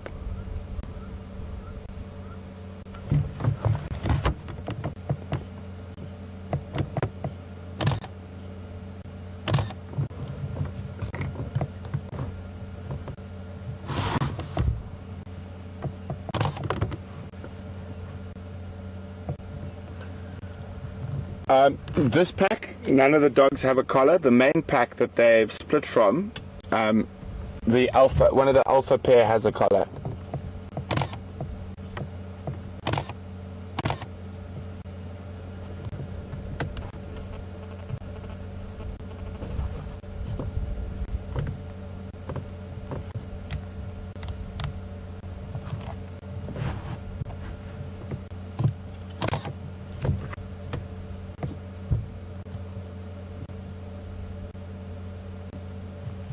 This is a wonderful, wonderful big herd of wildebeest. How's that sky behind them as well?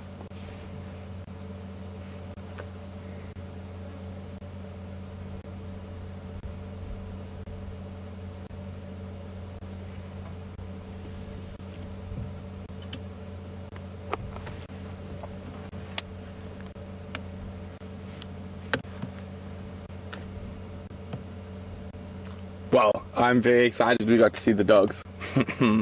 My favorite animal, even though it wasn't as long as I would have liked.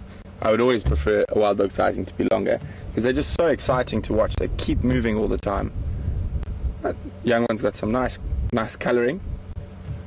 Some winter fur looks like it's coming in.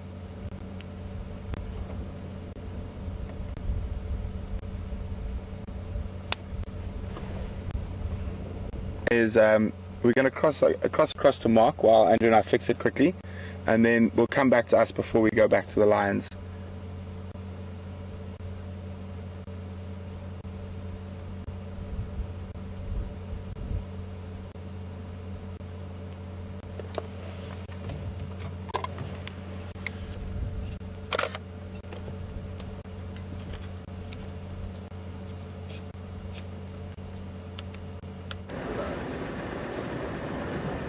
Hi everyone. Well, it doesn't look like we've been very far because we're back on Gowrie Cutline. But Brian and I have been up to Buffelshoek Dam and around Cheetah Cutline, along the northern boundary to the northeastern corner. And had a look around there. Strangely enough, there's very little stirring this afternoon. It's getting dark very early. I decided to come back to Gowrie Cutline. Hopefully I can maybe find these hellies that were here, but I'm losing hope the further along I go. Either they went up onto the ridge, or they might have gone over onto Buffelshoek.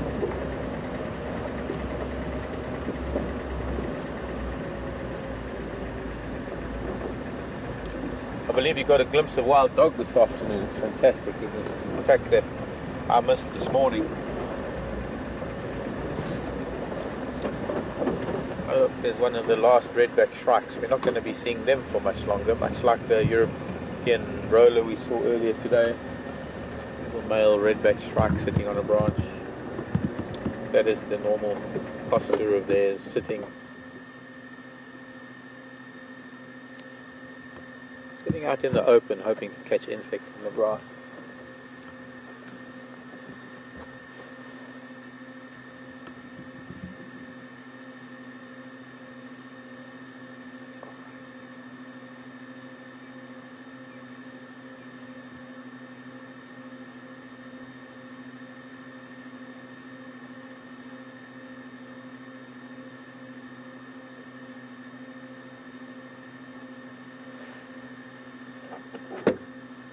Alex, come in.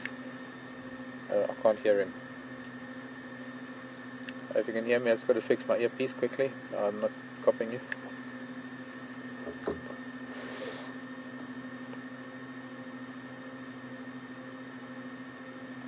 I need to get my soldering gun out for this.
We'll head over to Gowrie Dam. See, maybe these elephants crossed over this ridge just off to our right, to the west. And we might even head back up to Buffels or Cutline. This looked very ominous, this big cloud earlier today. But it's lifted very high. So I think today there's actually less chance of rain and less chance of the kind of weather that we had yesterday. But it is already getting, it's just getting dark a lot earlier because this is a big storm that moved over the escarpment again. Probably for about the 4th day in a row. And each day that we've had these storms marching up north in our western sky, up the escarpment, each day they've come a little bit closer. Yesterday, close enough that we had a few sprinkles of rain. Today I thought maybe we'd get a little bit more. It's still looking quite dark in the southwest. But here on the plains and the savannah, I look up to the west and to the northwest, to the mountains.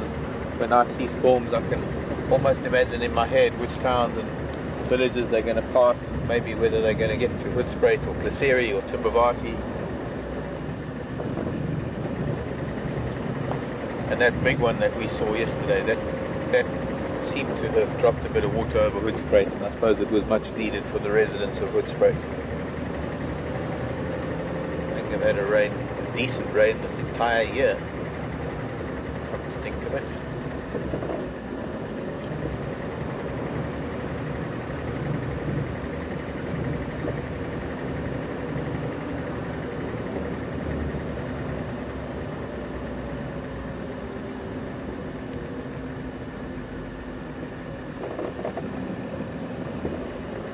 Jody in Minnesota, welcome.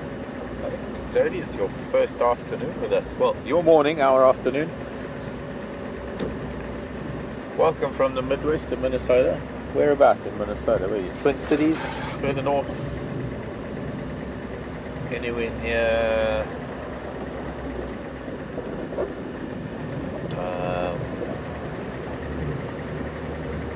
never mind. Minnesota, huh? Seeing wild dog for the first time, you thought it was hyena. Well, I promise you, you stick with us, you'll see some really, really wonderful things that you never knew existed. I hope. Today we saw a yellow-billed hornbill, which is a very special bird, eating a scorpion. And yesterday we had a leopard eating an aardvark. You know, I think the whole world looks at an English dictionary, knows that one of the first words in an English dictionary is an aardvark, but I actually wonder how many people actually know what an aardvark is. And, well, you can be a part of our drives every day for months and months and months, and you might never see one. So when we do, it's very, very lucky. I can remember the last time I saw an aardvark. I think it was Herman and I. Herman was on camera. It was probably about 4 years ago or more. Look at that beautiful sky. Another thing about Africa, well, our drives, we have lovely sunsets and sunrises. But Herman and I were out near Treehouse Dam. I think we were with a bunch of elephants. Could have been. And there was an aardvark that dashed out of a burrow. Broad daylight. My name is Mark and Brian is on camera with me. Welcome to our Wild Earth crowd, our family. You'll find a lot of viewers here who are just like family. We get to know each other. We might never have met, but we get to know each other, we get to converse, we get to swap ideas, we get to swap information. Actually, I think some of my greatest teachers are some of the viewers, because there are a lot of things I don't know, and with the help of a lot of viewers I get to learn a lot of things.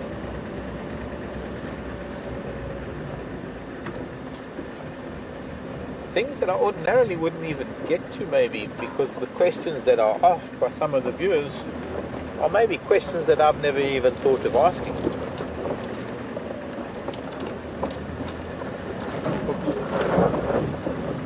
Away, the country.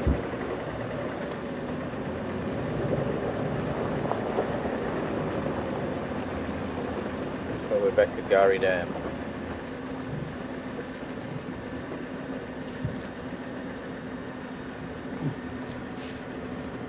Djuma.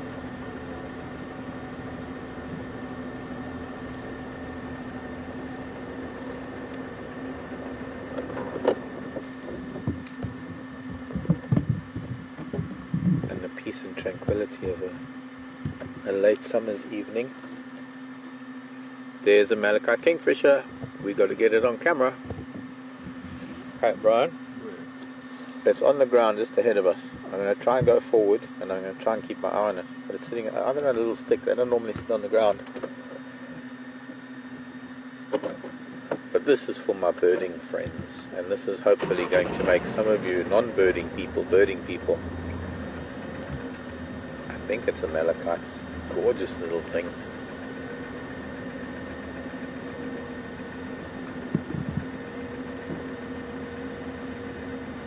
Oh, I just saw that it pooped, and I knew as soon as it pooped it would fly. It's flown across the dam. Thanks, Brian, you managed to get it. But I should have stopped a few inches earlier.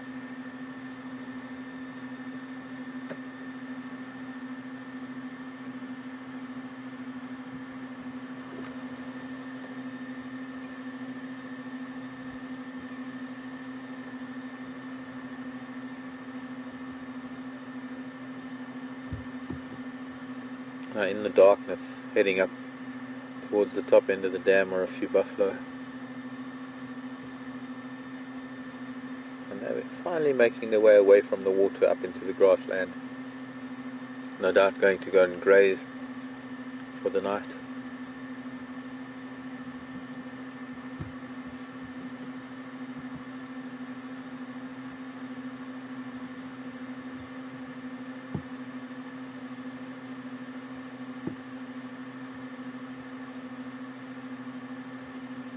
Like he needs a bit of a scratch first.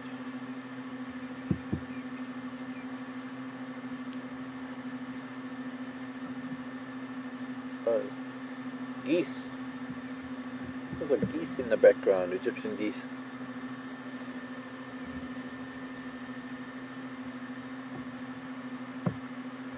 And the poles that you can see are a protective fence surrounding the camp of Vuyatela, the main camp of Djuma.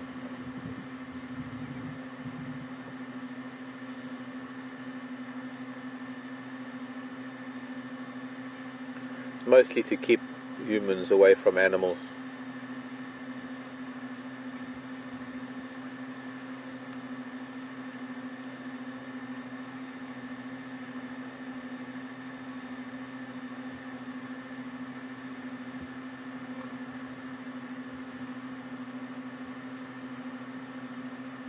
Greetings to Matt in Texas.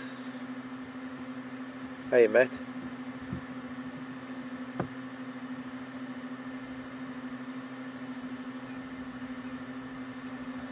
Matt's asking if the wild dog, the African hunting dogs that you saw earlier, if they take on the role of wolves in North America since there are no wolves in Africa. They do, Matt. They do indeed. Similar role played by the hyena, although they're not dogs, but to some extent. Hyena are also pretty good hunters and very, very fit animals like wild dog, able to run their prey down when they put their mind to it. I think what it is that wild dog are more prone to hunt, and in certain areas, depending on populations of predators and depending on all sorts of factors, hyena either choose to be more scavengers or more hunters, or a little bit of both. But it most certainly is influenced by other predators. With wild dog it doesn't really matter at all. They're not very much of a scavenging type of animal, although they're probably likely to if they were hungry, but generally they get hungry, they go and hunt, they kill, they go home if they're denning, or they carry on till their next kill. But an incredibly beautiful sky. We're going to carry on, get up to quarantine maybe with, well, I'm kind of loath to leave this beautiful sky, but I guess we ought to go and see what else we can find. Go up to quarantine, there might be some things up there. I can see some hardy-daws getting ready to roost. What is the green light? Yeah, that's actually a light that, well, I'll show you when Brian brings the camera around again.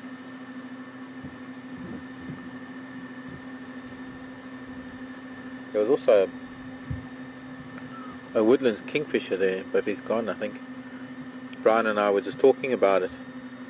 There's another light coming on now, just on that tambuti tree next to the green light. The green light is a floodlight. That little light that's off to the right of it, that smaller light that has just come on, it's probably on a timer or it's light sensitive or something. I'm not sure. Alex, help. But the camera that we normally have here at the dam is in the tree just above that light that you're seeing now. It's a bit dark.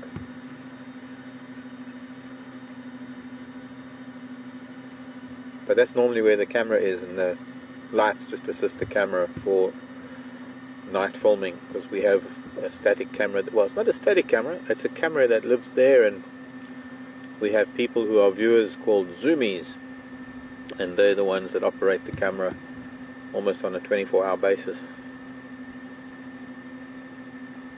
zooming and panning and tilting and following the life that comes down to Djuma waterhole every day. The camera should be coming back very, very soon. But that is really beautiful.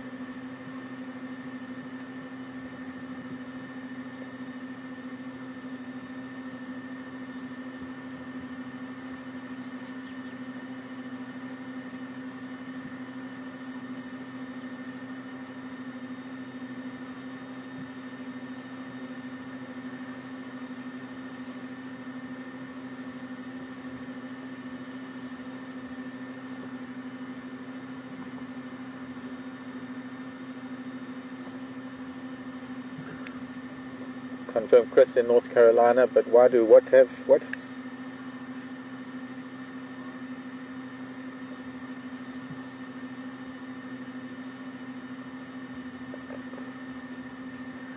An evolutionary or anatomical reason why wildebeest have a hump on their back. Chris? Chris? Well, it's a physiological thing, really. You'll find that a lot of animals that have a fairly large head with a head of horns require a lot of muscle and tendons to be able to attach to the spine above the shoulder blades to be able to carry the weight of the head. You've got to remember that if an animal that has a heavy head, like a giraffe or a buffalo or even a wildebeest. The heavier the head, shorter the neck, the bigger the hump. And what it is it's all muscle that supports the head, so that the animal doesn't have to use energy to hold its head up.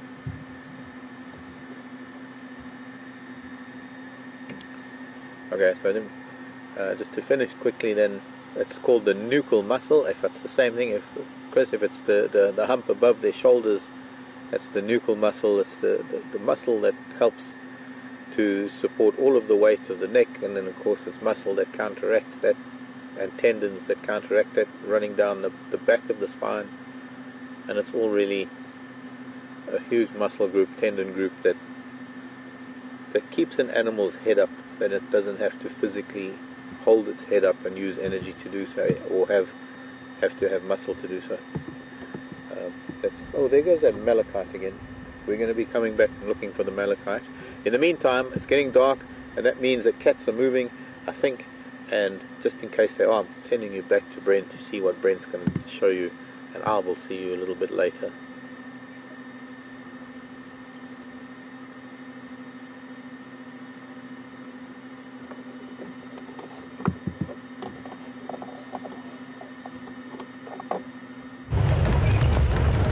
Hi guys, welcome back. We've managed to fix our tripod, and we came back to the lions at the most perfect time because they're going to start moving.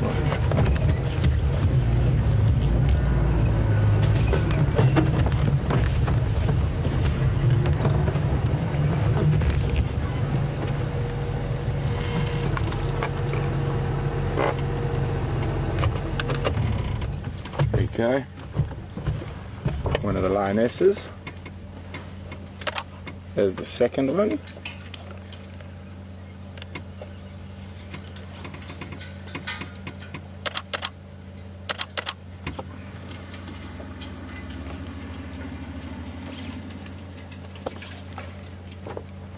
Go ahead.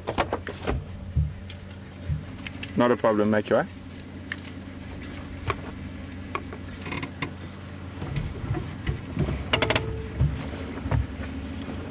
There we go.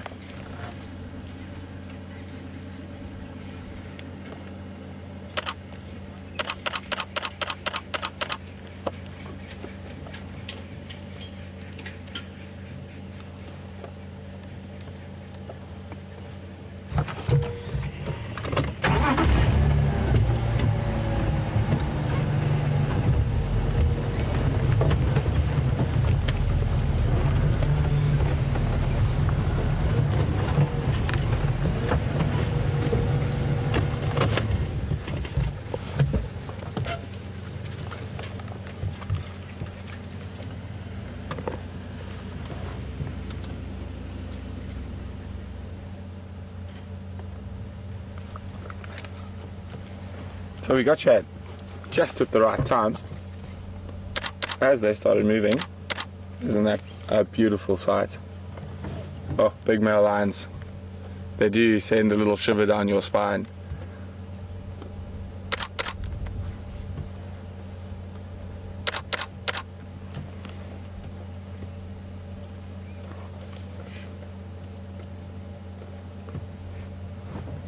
He's wondering where the girls went.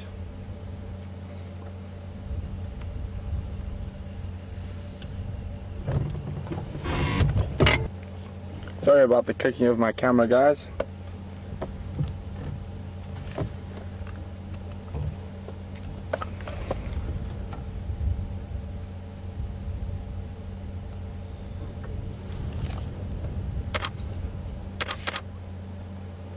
So as I said, we arrived perfect time. No more flat cats.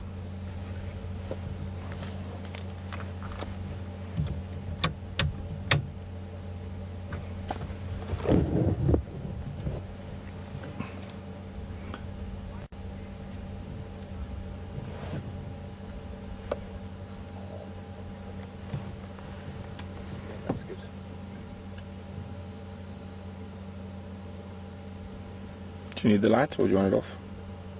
I need it.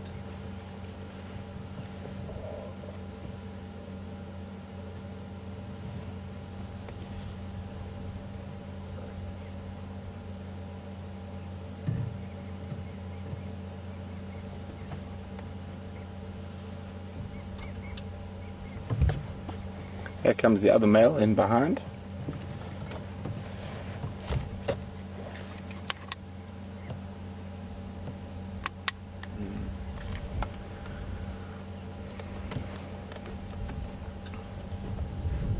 You can see they're still quite hungry.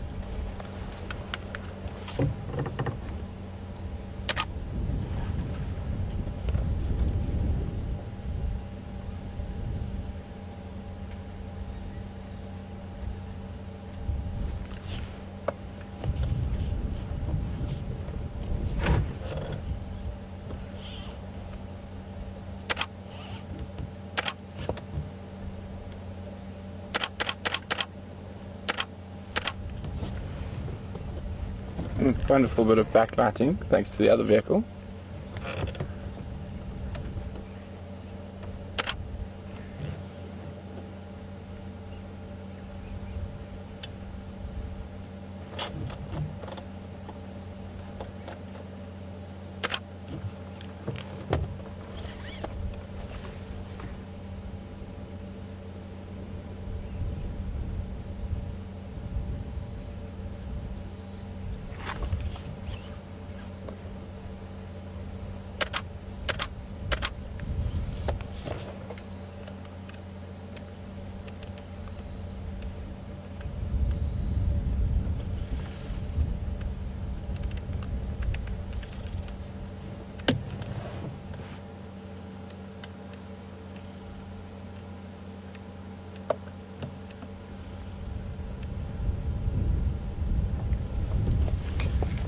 Well, they didn't move very far.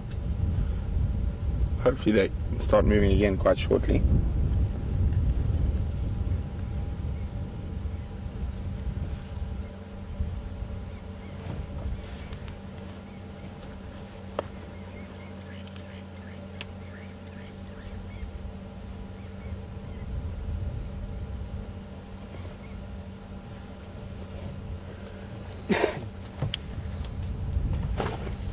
Maybe let's go have a look at the two boys.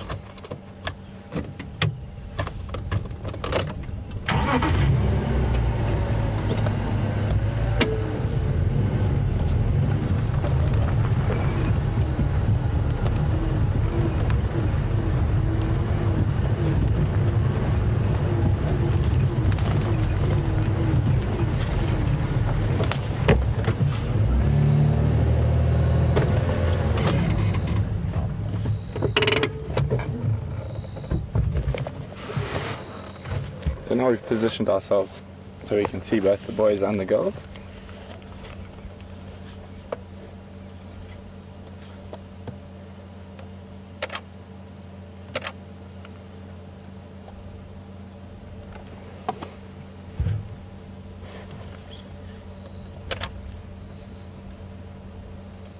Majestic animals.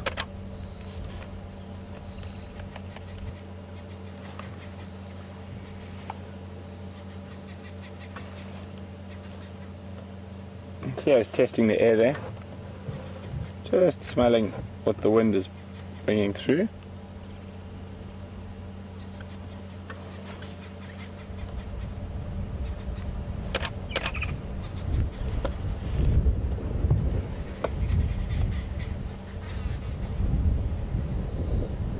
Quite a stiff wind this evening. Doesn't look like there's going to be much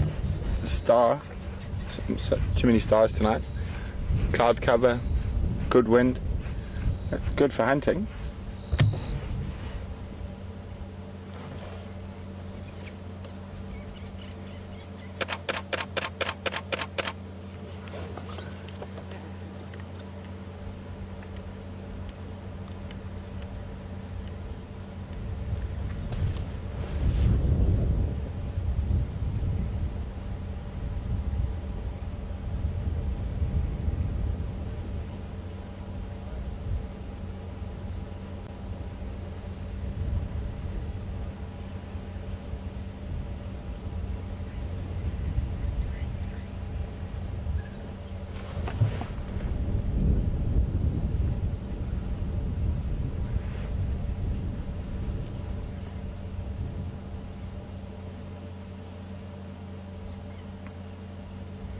Good evening, Pat.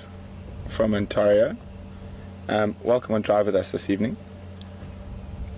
Pat would like to know why the one male seems to have more hair on his belly than the other, and is it because he's older? Probably not, Pat. They're probably around the same age. He could just have a little bit more testosterone. Like some people go bald and some people don't. So some lions can grow more hair or get the black mane and others don't. But with lions, the darkness of the mane depends on testosterone levels. So a male with a very dark mane has a higher testosterone level than a blonde maned lion.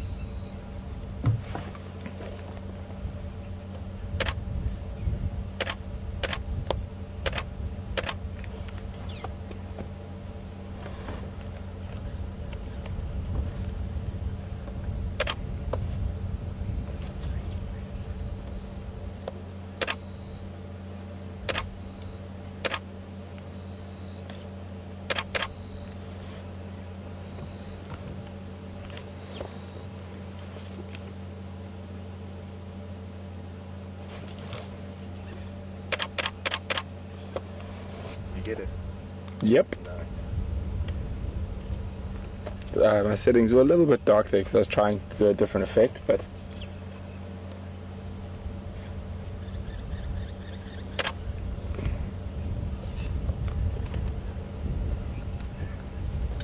oh, he's gonna have a scratch.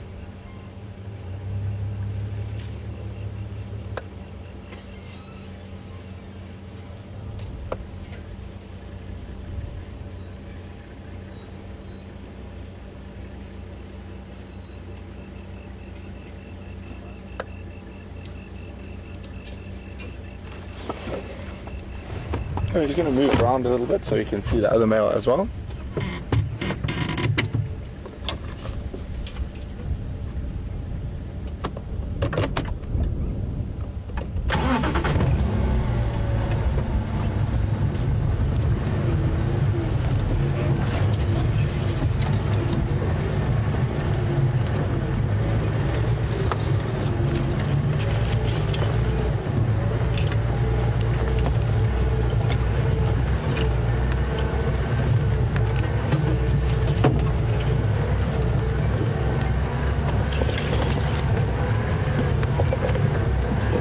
Murphy's Law, once we get all the way out here. Yep, they're going to move. Murphy's Law. As soon as we make the trip round. It looks like the lionesses are moving.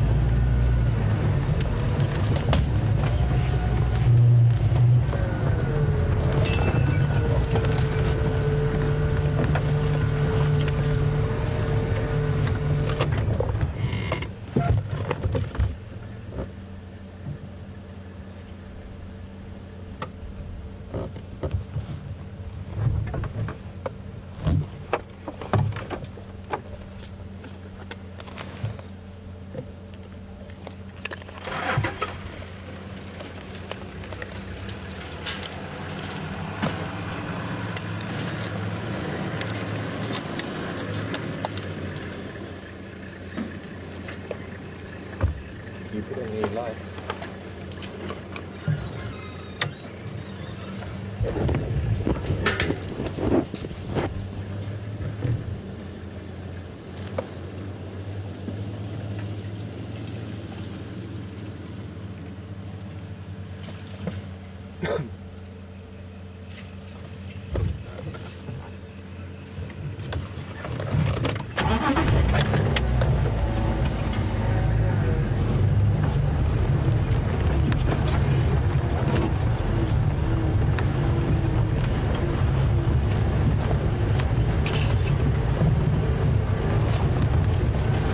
So there's one liner still lying here, and the other one I think has started that. They're going to start moving now.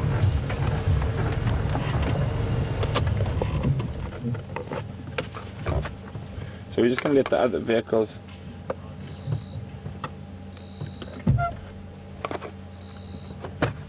guys, we're going to keep following the lines. We're just going to let the other vehicles go in front of us, but Mark's found something interesting, so we're going to cross to him quickly.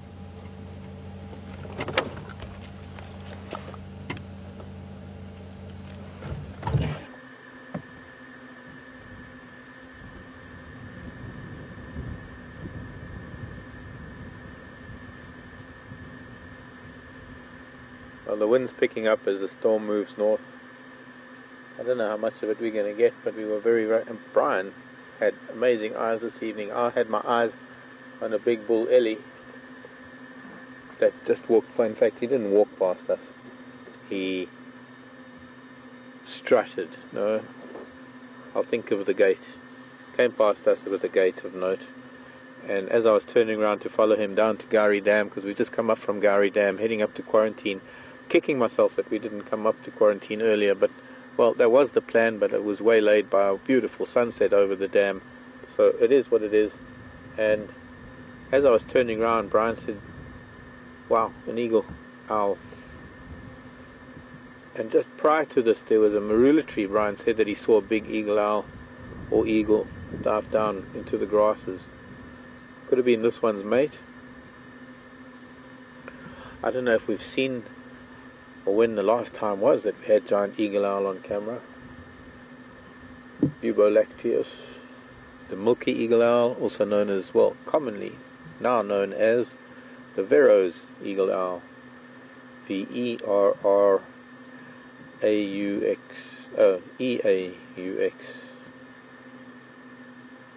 apostrophe S. Off he goes. Can't shine on the bird while it's flying, but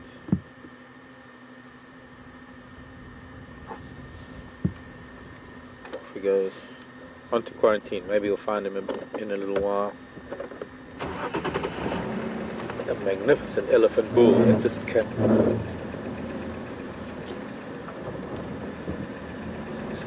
There is a gait. Elephant bulls, particularly.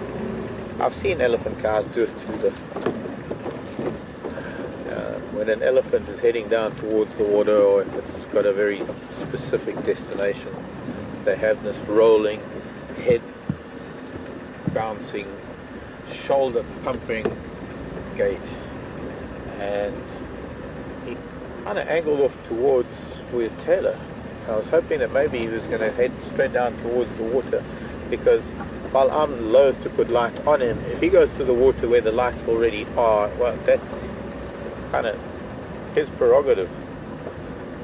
See, normally we don't put lights on elephant at night, and I will not do that. But just in case he has come down, we might see a reflection or something. It's getting dark earlier.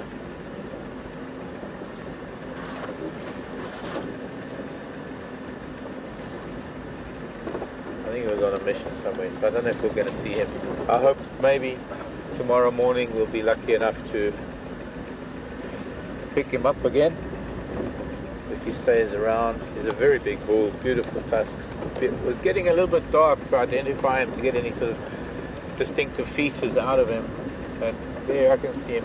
He's at the dam. He's at that little area. If you were with us a few days ago when we were here at Gowrie Dam, and we had some of those family units of elephant coming down to drink on the southern end of the dam, just below the dam wall, and then after they had sated their thirst, they moved up to the northern end of the dam where all the mud pits are, and that's where he's standing right now. I'll maybe bounce a little bit of light off of the water, or maybe we'll be able to see as he moves south along the other side of the water. So he must have crossed the drainage line, and he might come into a little bit of light from the vehicle, from the lights that are here for Gowrie Dam Djuma camera.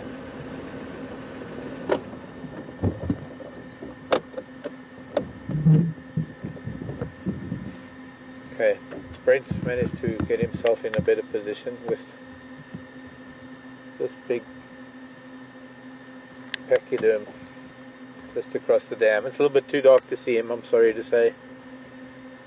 Even if maybe if I put my lights on, just point my lights at the water, it still won't help because he's on the other side of the water.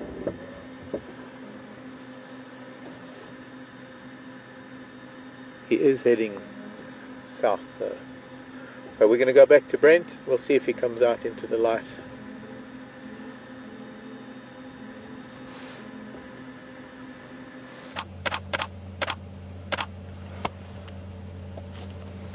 Welcome back, guys. Unfortunately the lines didn't move too far before becoming lazy again. So there are quite a few other vehicles waiting to come have a look at them. So what we're going to do is we're going to leave this area now. We'll stay for another 5 minutes or so and see if they get moving. Otherwise, if they're going to keep sleeping, we're going to let the other vehicles get a chance to come through and have a look at them as well. But we get some amazing shots there. So beautiful. Well done, Andrew.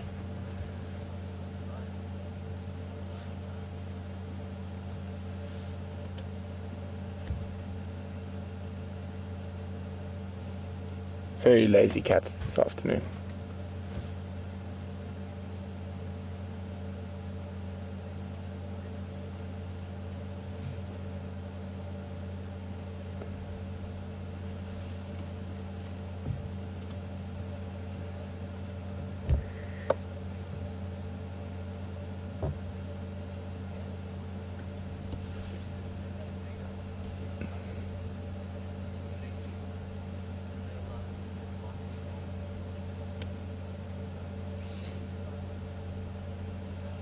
Yeah, guys, it doesn't look like they're going to move, so I'm going to let one of the other vehicles come in. First station standing by for the position of these Ngala come in. You can make your way, just let me know when you 5 out and I'll move out.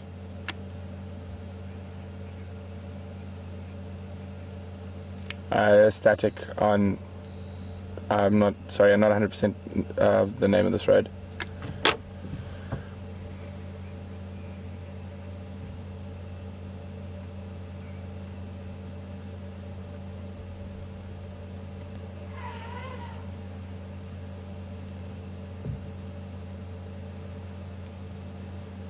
Don't know if you guys picked it up, there's an elephant trumpeting in the distance.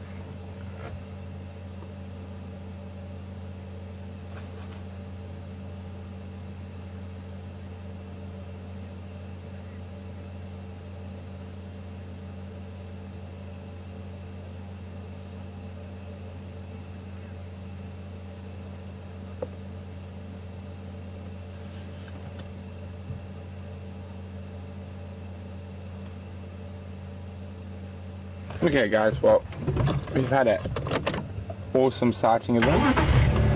So we're going to start heading back towards Djuma. It is a bit of a longer drive home than we normally have, but hopefully we can find some animals on the way. Go ahead.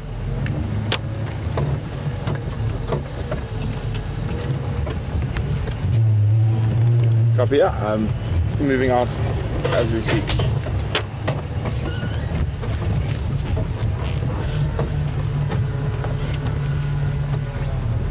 How's with the lights? I can't see behind me, sorry. Good? Good?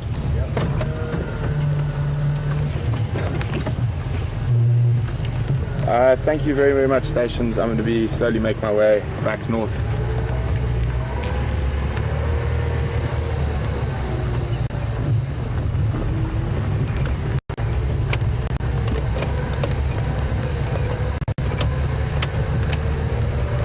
Where's my spotlight gone? There it is.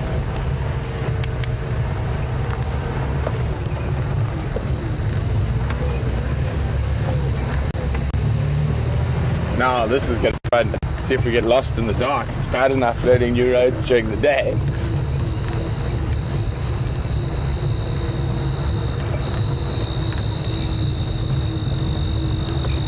Well, what a fantastic afternoon so far, guys. My favorite animal, wild dogs, and some wonderful lions. Now, what can we find on the way home? What do you think we're going to see on the way home? A unicorn. A unicorn. Andrew thinks we're going to see a unicorn. Or a leprechaun. Or a leprechaun. Aha! Some Paddy's Day jokes from Andrew. Oh.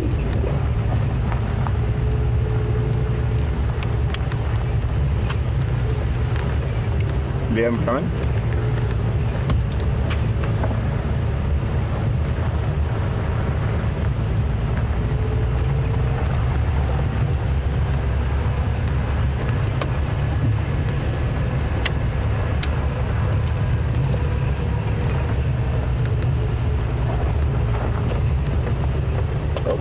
Impala.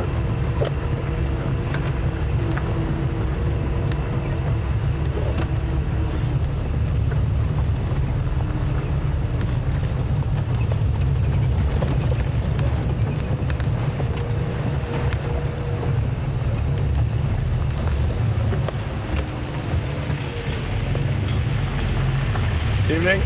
There's a Kongroni like 150 meters from them. Yeah, but they don't know it's there. It's they're Lalapans. Okay. Cheers, guys. Enjoy.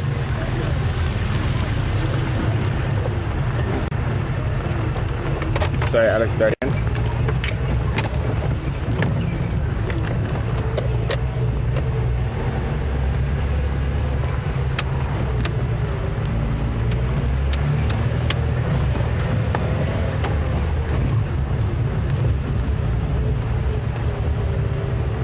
Get the name there. Donnery. Good evening, Donnery. Welcome on drive. Donnery said she can see the backbone and the ribs of the male lions, and she was wondering whether they are starving. Donnery, they're hungry. They're not starving yet. You must realize that a male lion is mostly muscle, so if he doesn't eat for a few days, it becomes a lot more obvious than it would, say, on a human. So I wouldn't say he's starving yet, but he's definitely in need of a meal.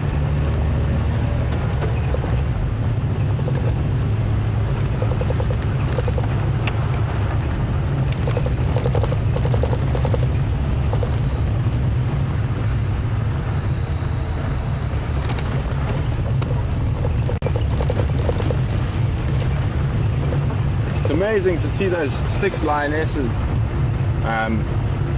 Only 2 left. I think I would have seen their grandmothers. I haven't done the maths just yet in my head, but when the last time I saw Styx pride, I think there were 12 or 13 animals in that pride. It was a long time ago though.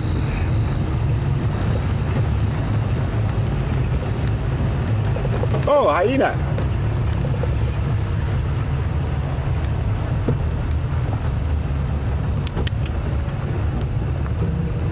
Hyena on the way home. Just walking down the road.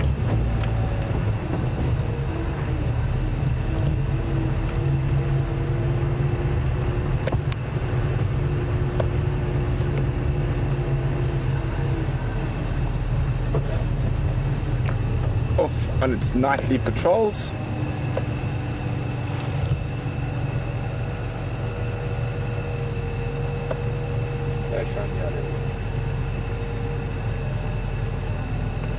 I'll leave the hyena be.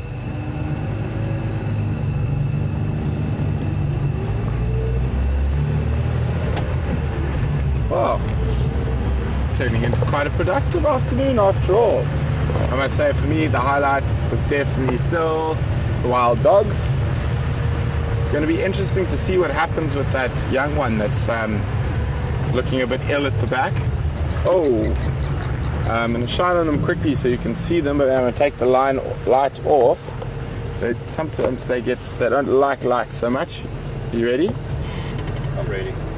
So we're just going to try shine on the ground below them. There's a big breeding herd of elephants crossing the airstrip, but they can be a bit funny when you put light on them, so we're not going to disturb them. They don't like bright lights too much.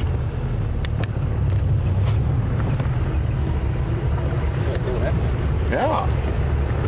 Oh, real, there's a serious amount of elephants. I mean, there must be at least 40.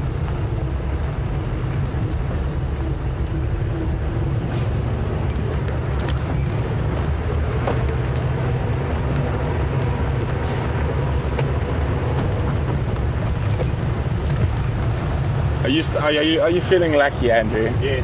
Are you feeling like there's a possibility we might bump a leopard on the way home? I'm also feeling that. I think we've had such a great afternoon. It'd just be fitting. Even if we don't, I'm still just so happy we saw the dogs.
thought a raindrop there.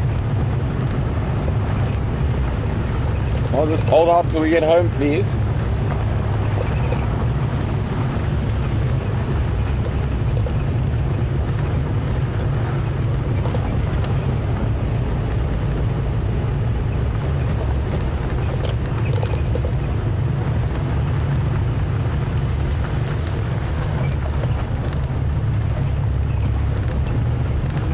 Guys, while we are moving our way back towards Djuma, we're going to cross across to Mark, so see what he's got on Djuma. So we will catch up with you again a little bit later though.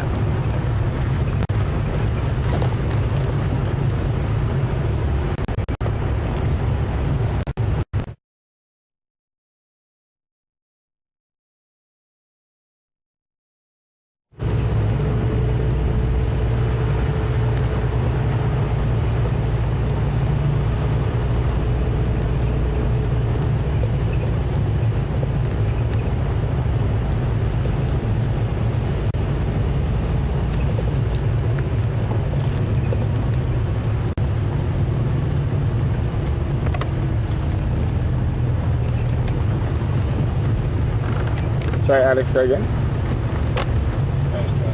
Right.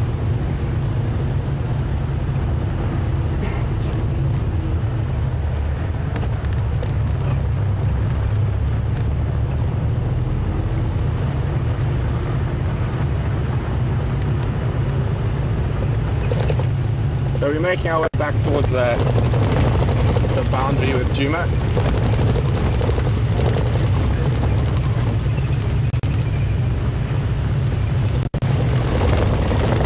Corrugations.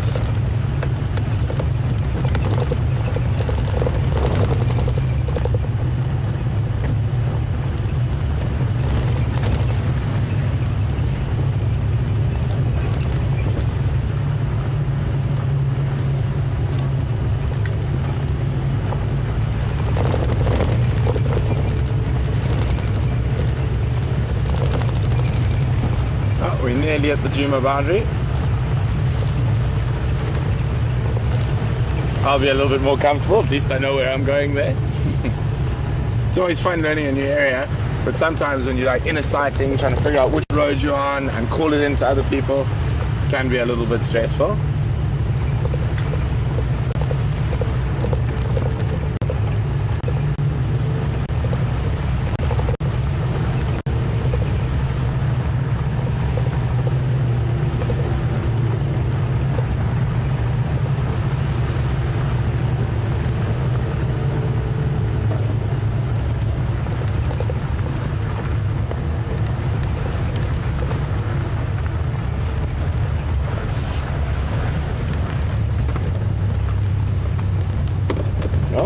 Find the right.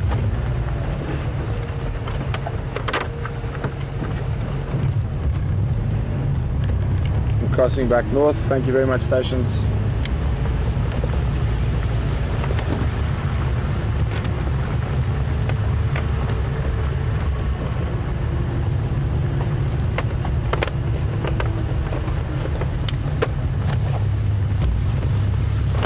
So it hasn't changed.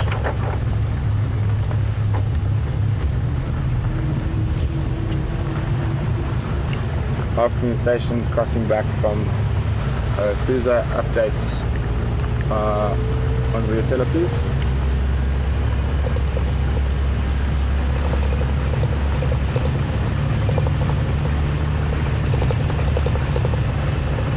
Gong 4.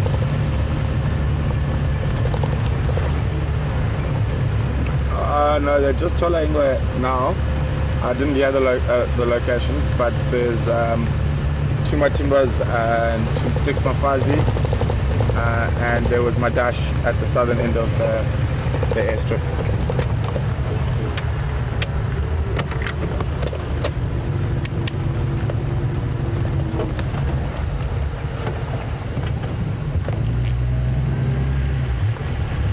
Evening.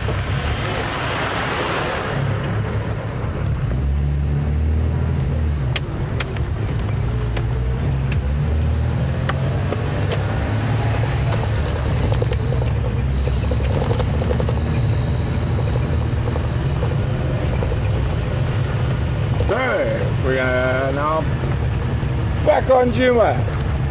Please don't know where I'm going now.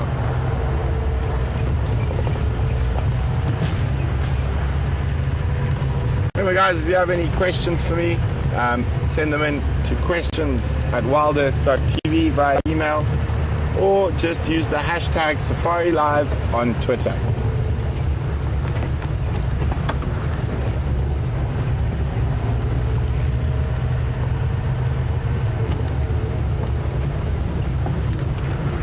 Good evening, Geraldine from Canada. Welcome. Geraldine would like to know, would the dogs ever attack wildebeests? Yes, Geraldine, most definitely. Normally they would attack young ones. They do sometimes attack females. It also depends on the size of the group of wildebeest they're in, because quite often the wildebeest will chase the dogs off. And the same goes for zebra. But I've seen wild dog take adult kudu, and a friend of mine who works in Botswana actually saw them take a buffalo calf, or a sub-adult buffalo, out of a big herd of buffalo.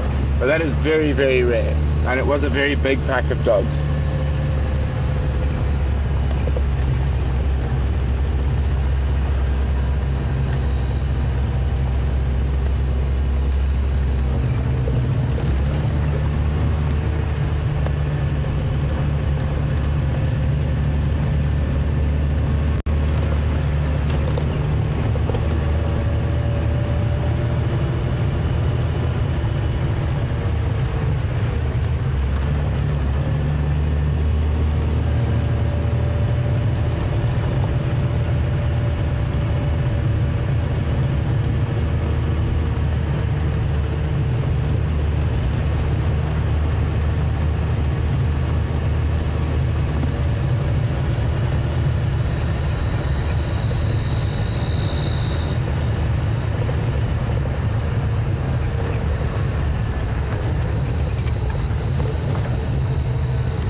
Good evening, Holly. Welcome on Drive. Holly would like to know, when the lions are that hungry, isn't it dangerous to be that close to them?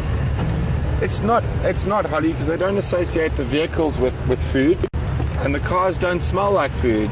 And the smell of petrol and oil and brake fluid and clutch fluid, power steering fluid, will overpower any sort of meat smell that we have. And even humans don't smell like they used to. We smell of deodorant and toothpaste and shampoo and conditioner and perfume. So as long as, and they don't recognize the shape of a vehicle as something edible, and it certainly doesn't smell like anything edible. So as long as you drive respectfully around the animals, they sort of learn to tolerate, they've learned to tolerate us as just this thing that's there. It's not edible, but it's around and it follows us from time to time.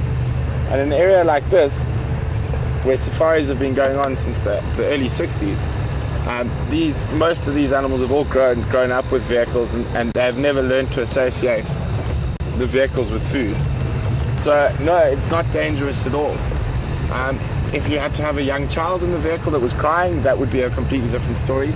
It's a distress call. It might attract the animals to investigate the vehicle further. But no, it is not dangerous to be that close to the lions when they're that hungry, or when they're full.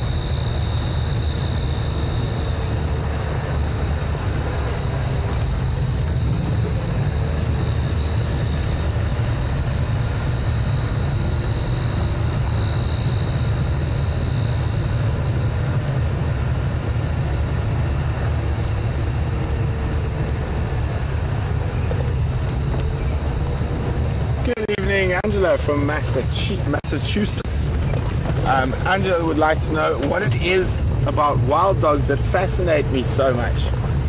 Well, Angela, apart from their very interesting social structure, the fact is that compared to other animals, they're very mobile. So they're very exciting to watch. They're always on the move, and they're very successful predators. In certain areas, they've got success rates in hunts of over 80%, whereas you compare that to lion and leopard, which can be from around 20% and under. So 8 out of 10 times that they chase something, they catch it. Lions generally only catch something 2 out of 10 times. So they're just very hyperactive, and I don't know, that just really appeals to me.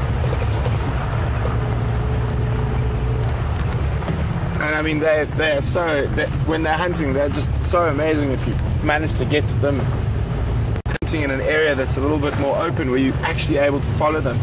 I mean, I've sat doing 65, 70 kilometers an hour, and the dogs are still going past me, and they keep that speed for 4 kilometers, 5 kilometers.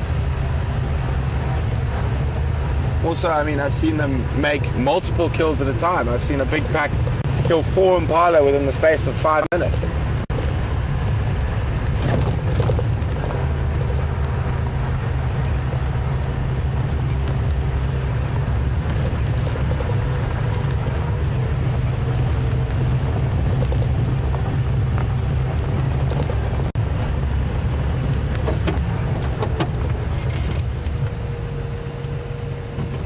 No, sorry, die cat.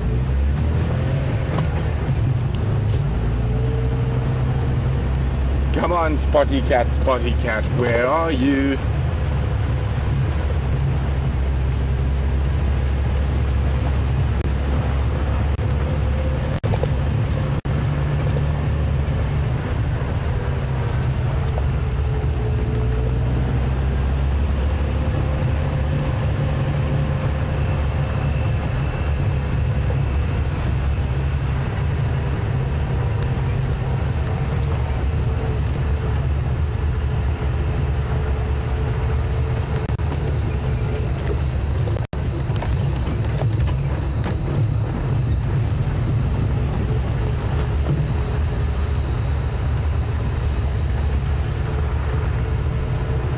Alex, go again. I didn't copy, sorry.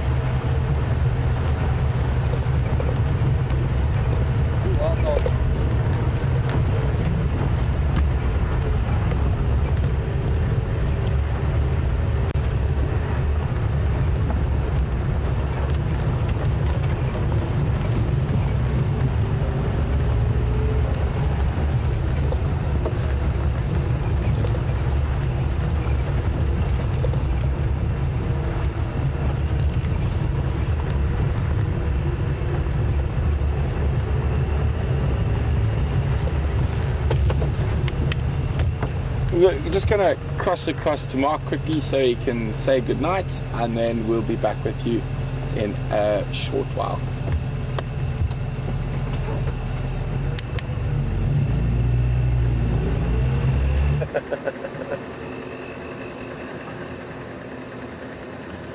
Thank you, Alex. Hi, everyone.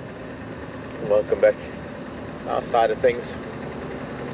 It's been a little bit of a quiet evening.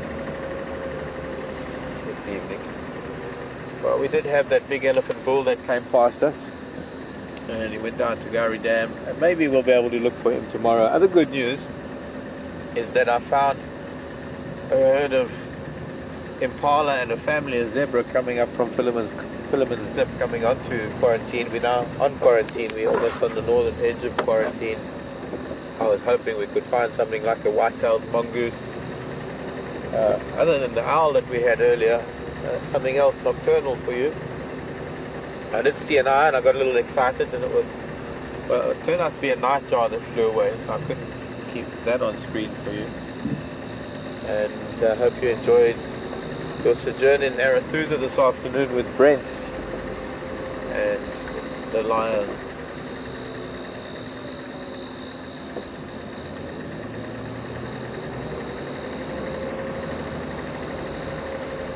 So tomorrow morning I'm hoping that we'll find some impala and zebra, and maybe wildebeest out here on the open area, and then maybe go and look for, well, at least follow that big bull's tracks, see where he went to, if he's still on Djuma.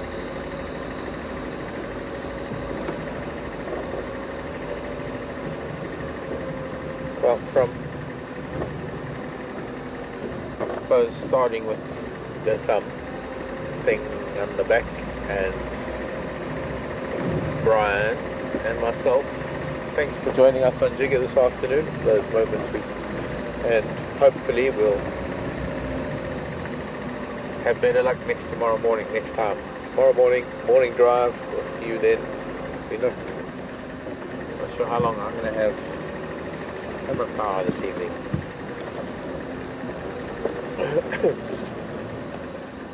Sorry, I sneezed heavily just before I went live, and I was lucky I didn't go live as I was about to sneeze, because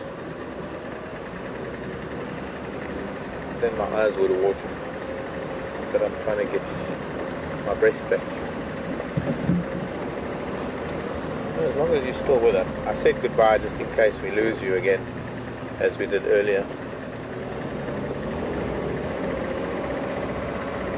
But we're going to see what else might creep out of the woodwork.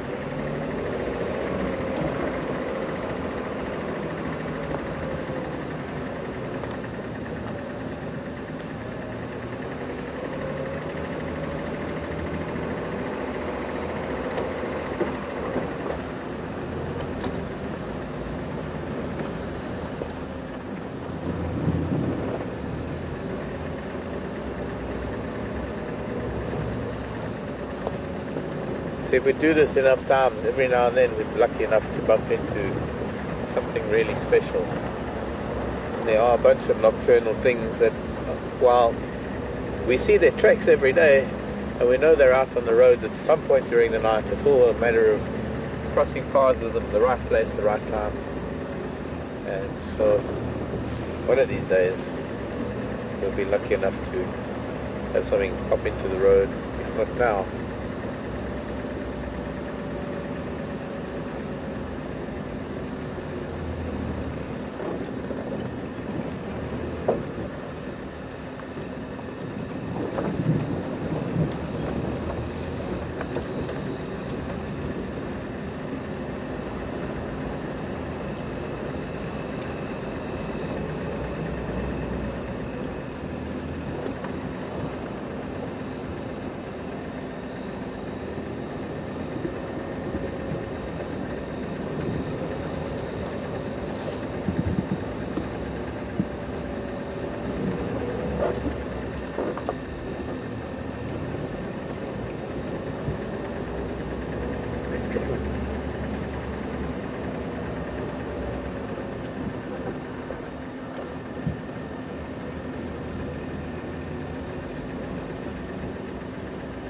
Copy Alex? Pardon? Copy Alex? No, haven't been able to copy him at all. Might be this wire that's come loose again. Oh, yeah. Yeah? You have to add back to break. Okay. Sorry, seem to have comms problem this evening. So, as I said, we said goodbye, and I'll see you tomorrow morning. Thanks, Brian. See what. Back to Brent to say goodbye on the other side.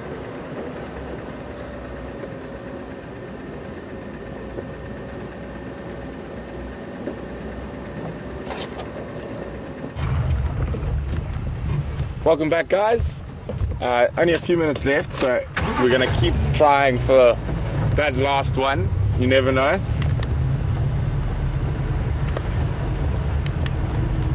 There weren't any tracks this morning, but hopefully somebody's decided to walk around now.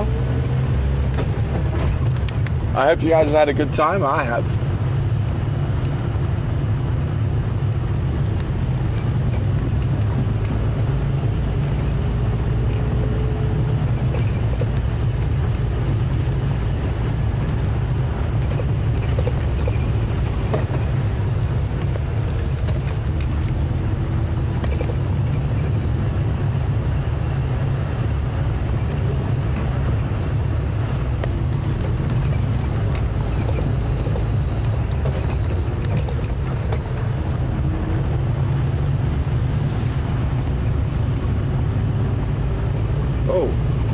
What do we got there? Janice disappeared quickly. I don't know if we're going to get a shot, but they can be very sneaky.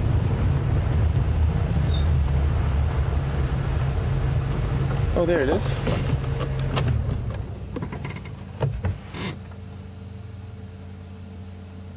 It's a little, I can't see which one it is yet. Oh, large spotted black tip to the tail. a large spotted genet, and that was lucky. We don't normally even get that much of a view before they disappear. Let's try again. Oh, he's right in the back there, just see his eyes shining. That was very nice. Okay guys, well, thanks for joining us again this evening. We had a really good time. I thoroughly enjoyed myself. Some really nice sightings.